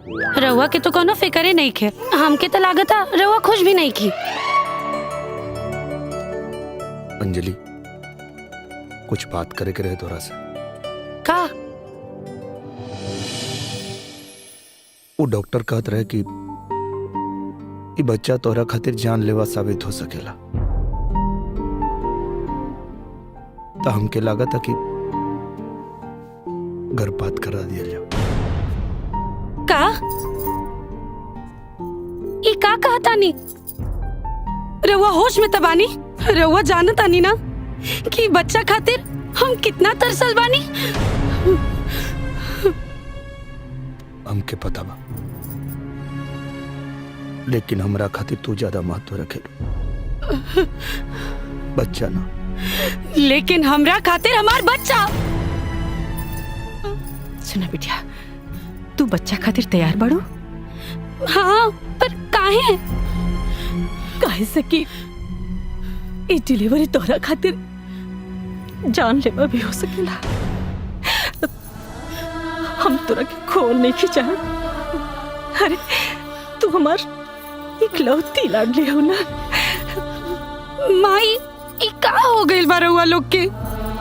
पहले यहाँ के और अब तू के बा तू लोग के? उ पागल डॉक्टर जे कहता कि बच्चा हमरा खातिर जान लेवा बा। चलो चलो हम तू लोग के अपना डॉक्टर से मिलवा बतानी। चलो। घबराने की कोई बात नहीं, माँ और बच्चा बिल्कुल ठीक है।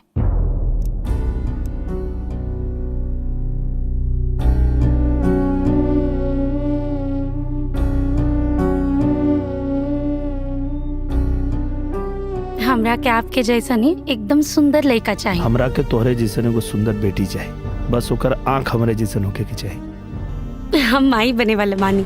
का सच? हाँ। हमरा हिसाब से एक ही गो इलाज बा, बच्चा गिरवा दो।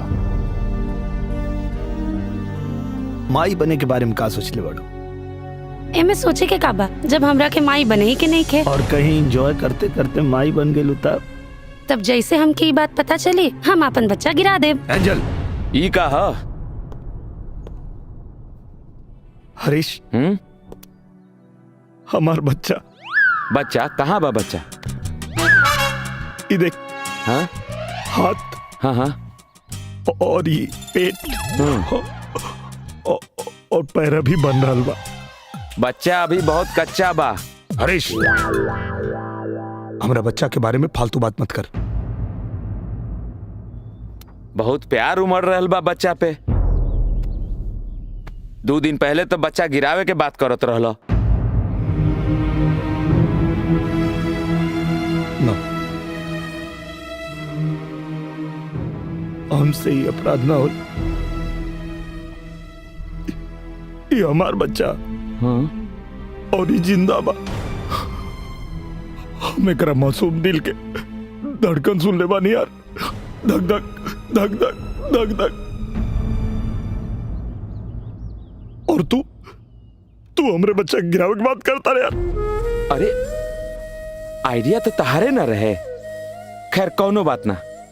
अब ई बतावा कि आगे का करे के बा? पता ना यार।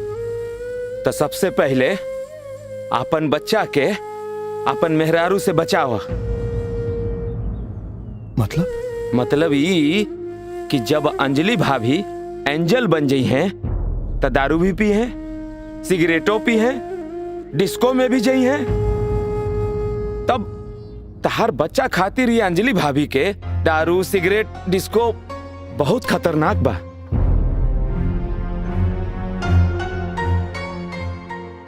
कुछ करे के पड़ी यार।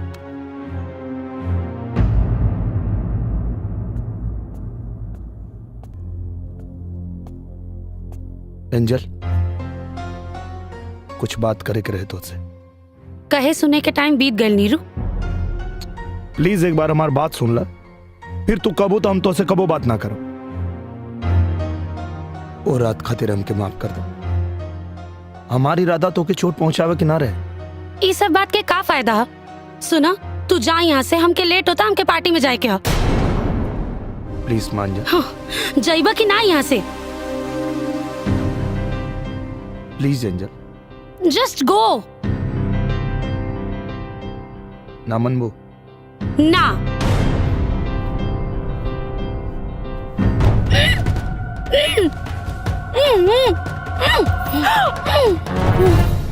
ये क्या करता नहीं? ये सब कहा? अरे अरे खिड़की का बंद कर दे। पूरी दामाद जी, दामाद जी, दामाद जी, दामाद जी।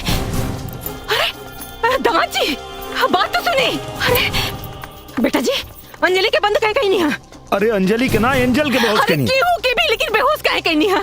मजबूरी बा, एकरा अलावा कोनो रास्ता नहीं के बच्चा के बचावे के। बेटा जी ऐसे कितना दिन तक चले? जब तक कोनो उपाय ना निकल जाए। बस आप इतना ध्यान रखिए, जब तक एंजल अंजलि ना बन जाए आप दरवाजा मत खोलो। उठले के बाद अगर वो हमसे पूछी कि हमरा के दरवाजा में कहे बंद कैले रहलो तो हम का जवाब दे? कोनो बहाना बना दिया, वैसे उनके कुछ याद ना रहला। ठीक है बेटा जी, कोनो उपाय जल्दी से लगाई, कुछ करी। कुछ करी।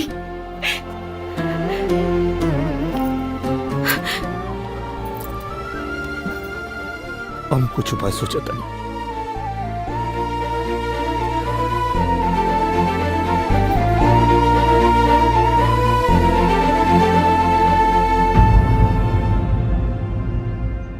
यार अब अगर हम एंजल के सामने पड़म ना तो वो हमके जान से मार दी। लेकिन उनकरा के बेहोश करे के का जरूरत रहे? अरे यार तू ही काले रले। एंजल जब पब जाई, दारू पी, सिगरेट पी, अब उनके रोके के कोनो आइडिया हमरा समझ में ना आई। अब जो आइल तो उन कर देना। वो सब तो ठीक बा, लेकिन अब आगे का कही जा? अंजलि भाभी पे नजर के राखी। हम तो नहीं रख सका, काहे कि वो हमके जहां पाई वहीं जान से मार दी। तो एक काम कर, एंजल के मार दा, न एंजल रही न टेंशन रही।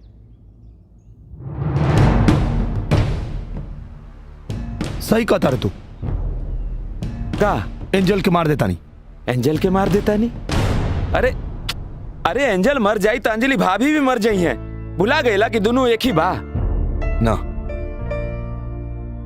अंजलि और एंजल एक नहीं के। अंजलि सच बा और एंजल झूठ। एंजल के झूठा मर्डर करेके, नकली मर्डर। का नकली मर्डर? हाँ, नकली murder.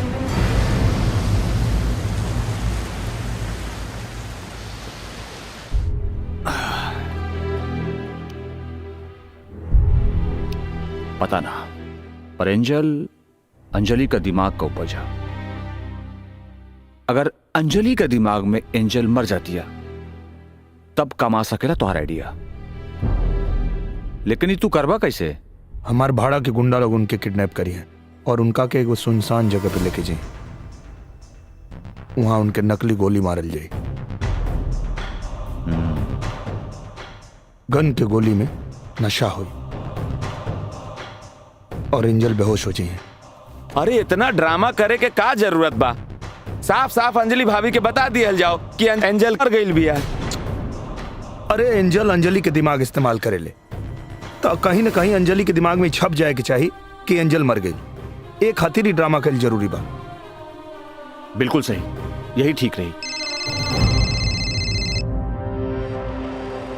Hello hello hello hello बेटा जी, बेटा जी, एंजल, नहीं नहीं, अंजलि अंजलि। अरे का बोला तानी? साहब साहब बोली। एक मिनट बेटा जी, एंजल अंजलि बन गए रहे। हम जब दरवाजा खुली कुछ गुंडा लोग गई ना, उठा के ले गई ना। का बच्चे के बहुत कोशिश केलो से बेटा, बाकी जबरदस्ती उठा के ले गई ना। ओकरा के बचा लो बेटा। तू चिंता मत कर, हम अभी पुलिस स्टेशन जाता नहीं।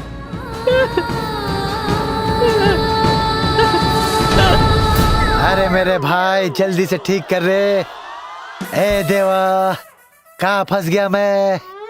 अरे मैं भी बीमार, गाड़ी भी बीमार, हालत खराब हो गई रे देवा। गाड़ी की भी और मेरी भी। मैं क्या करूं देवा? ऐसी जगह पे मेरी ड्यूटी रखा है, कुछ समझ में नहीं आ रहा मेरे। डॉक्टर बच्चन साहब, आप? डॉक्टर बच्चन? अरे अच्छा हुआ आप आ गए। देखो ना, हम तो बीमार है ही, अब साथ में गाड़ी भी बीमार हो गई। खैर गाड़ी का छोड़िए, हमें ठीक करिए। अरे सर, मेरी वाइफ किडनैप हो गई है सर। क्या बात कर रहे हैं डॉक्टर साहब? भाभी जी तो कुछ देर पहले टैक्सी में कुछ लोगों के साथ यहाँ से गई और हमने भाभी जी का चेहरा देखकर गाड़ी चेक भी नहीं किया और यहाँ से जाने दिया। अरे सर, वही लोग तो किडनैप किए हैं। हाँ। क्या वो लोग किडनैपर थे? ओ, अगर वो लोग किडनैपर है तो मैं भी इंस्पेक्टर हूँ। मुझे पता है वो लोग भाभी जी को कहाँ लेके गए होंगे।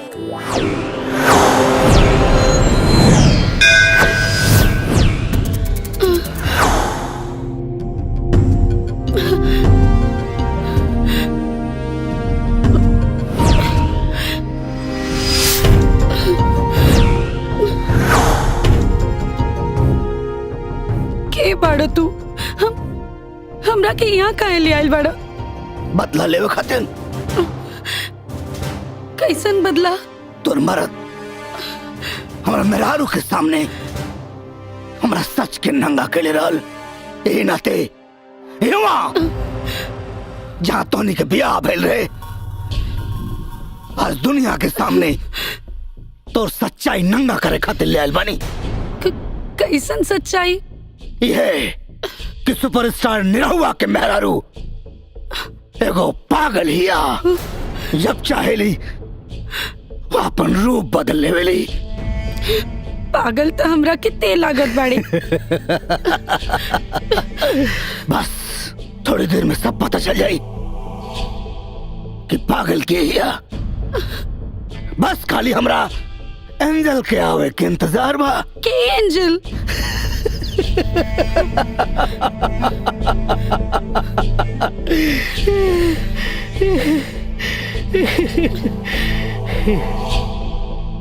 अब पूरी दुनिया के साथ साथ तोरा भी पता चल जाएगी तो सच्चाई का बा। मास्टर!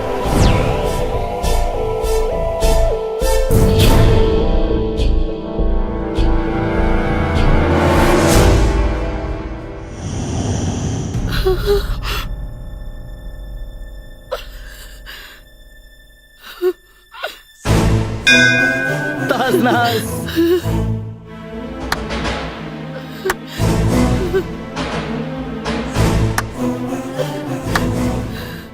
वाह वाह रे हमार पगली स्टूडेंट, वाह तू तो निहायती अब जवान और खूबसूरत लगतारू हो। एगो बात कहीं, कमाल के लगतारू। अब तो तू कली से फूल खिल गई बड़ हो, फूल। बहुत मजा आई। शुक्रिया बॉबी भाई, शुक्रिया। शुक्रिया बॉबी के ना, शुक्रिया देवे के बाद हमरे लड़कन के दी जौन निरहुआ के कमजोरी ढूंढत ढूंढत तारा लगे पहुंच गए। शुक्रिया भाई लोग, शुक्रिया शुक्रिया। ए मास्टर जी, थैंक यू से काम ना चली। अच्छा फिर हमरो खातिर कुछ करा। काम चल जाई क्या एकरा से? चली ना दौड़ी। एकरा पीछे तो हम बहुत दिन से पड़ल बानी। ठीक बा, पहले हमके एकरा से निपट लेवे था, फिर तू लगन भी। ठीक बा? मास्टर मैंने बहुत कमीना हवा। साक्षात देवी जी के मंदिर में एगो देवी समान लड़की के वस्त्र हरण। बॉबी इतना भी बड़ा कमीना नहीं है। तो ठीक बा, मंदिर से हम बाहर जाता नहीं। ले जाए। चल चल बाहर, चल चल चल बाहर। जय श्री मास्टर।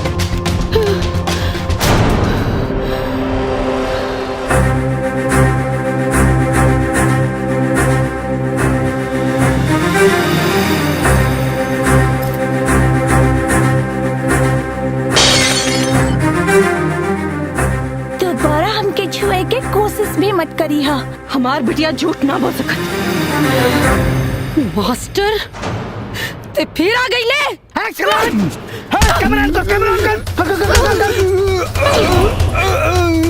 वीडियो बनाओ।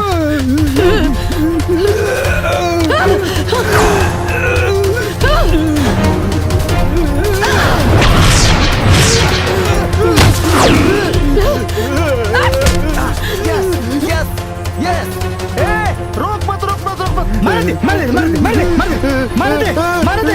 Action action. रिकॉर्ड कर रिकॉर्ड कर रिकॉर्ड कर रिकॉर्ड कर। तोरा के जिंदा ना छोड़ो। काले रानी ना,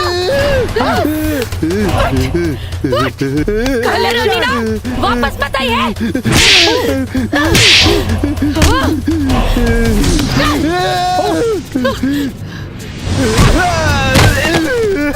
तोरा के तब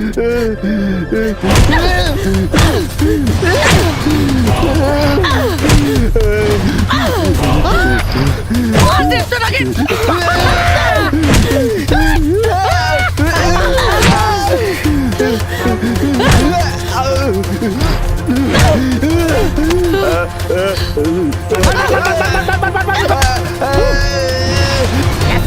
काले रानी ना, फिर आई भी तो फिर मारा। मार दे।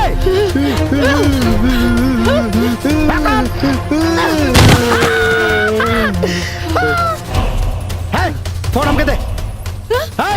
अरे क्या पकड़ लो चाप के हमका मुंह आदि भाई बड़े काम का चीज मिलल बा।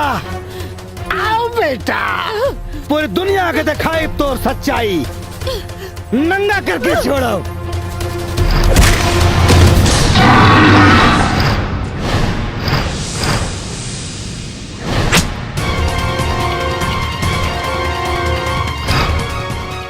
दुनिया फिल्म तो देखी, लेकिन तोरा और तोरा गुंडन के पिटाई के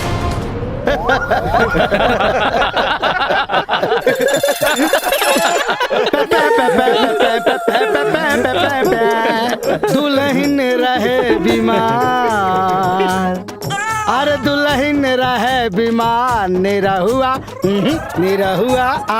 निरहुआ सटल रहे, मंगल चाहे सोमार जाके डटल रहे, अरे दुल्हन रहे बीमार, निरहुआ सटल रहे।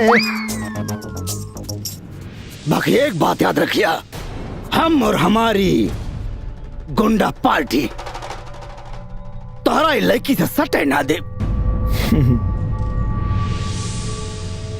शायद तोरा के पता नहीं के कि निरहुआ खाली सटल ना डटल भी रहेला। डॉक्टर साहब ज्यादा जोश में मत आइए, ये लोग बहुत ज्यादा है और हम लोग बहुत ज्यादा कम है। मेरी फोर्स का इंतजार कीजिए, बस आती होगी। बुबले जी, ना ही ये डॉक्टर साहब हैं और ना ही आप बीमार हैं, ओके? ये डॉक्टर साहब नहीं है, फिर कौन है? अरे ये भोजपुरी के सुपरस्टार दिनेश लाल यादव जी हैं। निरहुआ? हाँ नीरू, अपना आपके निरहुआ समझा और मारा एक निके।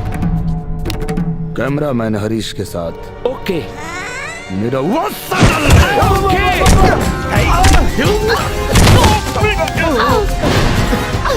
अरे भाभी जी संभल के।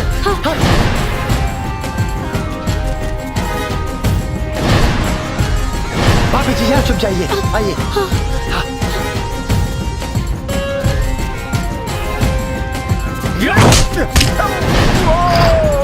क्या बात है?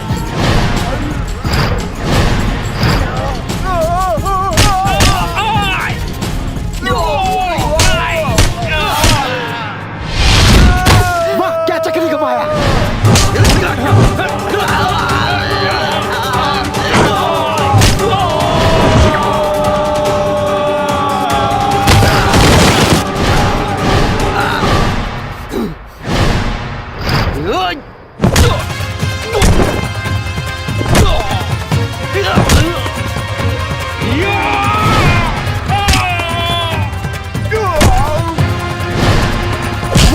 सुपरमैन!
मार।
आज दुनिया के सामने तो सच्चाई नंगा करे खातिर ले आइल बानी।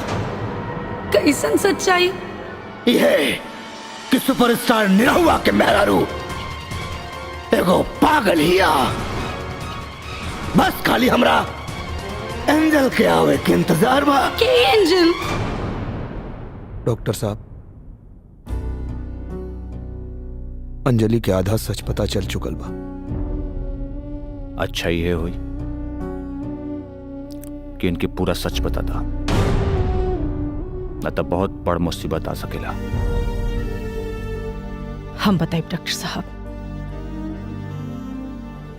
हम बताइब, चाहे जौन भी हुई।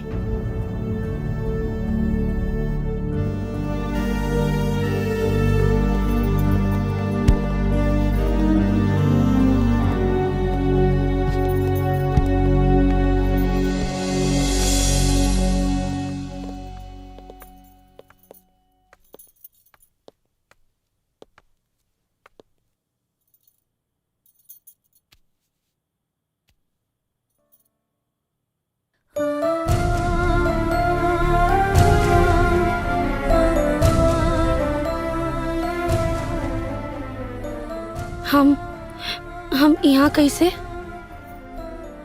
वो तोरा के कुछ गुंडा लोग किडनैप कर ले रहे। तोरा के बचाव में चोट लग गई। हम माई? हाँ, बच्चा एकदम ठीक बा। और मास्टर? वो तब मर गई। हाँ,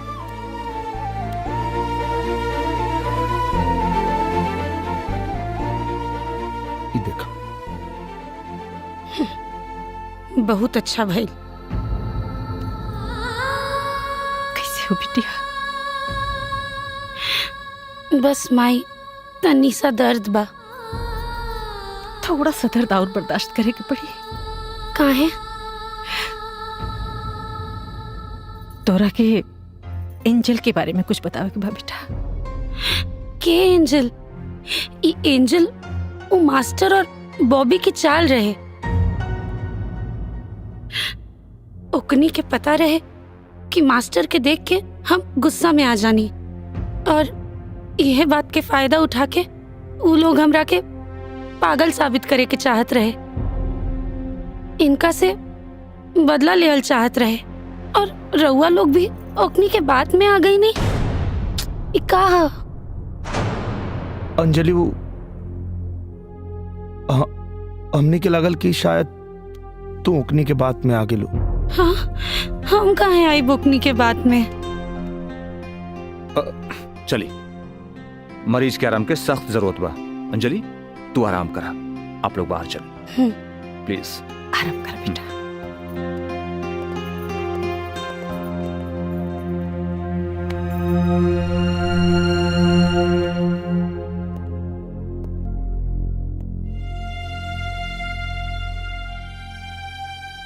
डॉक्टर साहब, आज तो हमने की सच छुपा लेनी जा, लेकिन एक न एक दिन तो अंजलि की सच्चाई बतावे के पड़ी ना। एक जरूरत कबो ना पड़ी। काहे कि एंजल और अंजलि दोनों का नजर में मास्टर मर चुकल बा। और जब मास्टर ही दुनिया में नहीं खे तो एंजल आके का करी?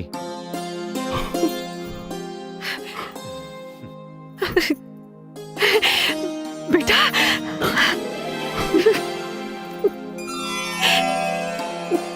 तू जा जा। ई सुने खातिर हमार कान तरस गई रहे कि अब एंजल दोबारा ना आई। और एक खुशखबरी सुन के हम भाग के अंजलि के पास गई और अपना अंजलि के गले लगा लेनी। लेकिन बेचारी अंजलि के ये बात के पता भी ना रहे कि हम इतना खुश काहे बानी। एंजल दोबारा वापस ना आईली और हम चैन की नींद सुते लगनी। लेकिन शायद चैन की नींद सुतल अभी भी हमरे नसीब में ना रहे, काहे कि हमारा घर में एक नन्ही परी आ गई बिया जोना के नाम हम एंजल रख ले हैं। और हमार डबल ड्यूटी फिर शुरू हो गई, अपना बीवी अंजलि के और हमार नन्ही परी एंजल के। एक बार फिर से दुल्ही रहे बीमार निरहुआ सटल रहे।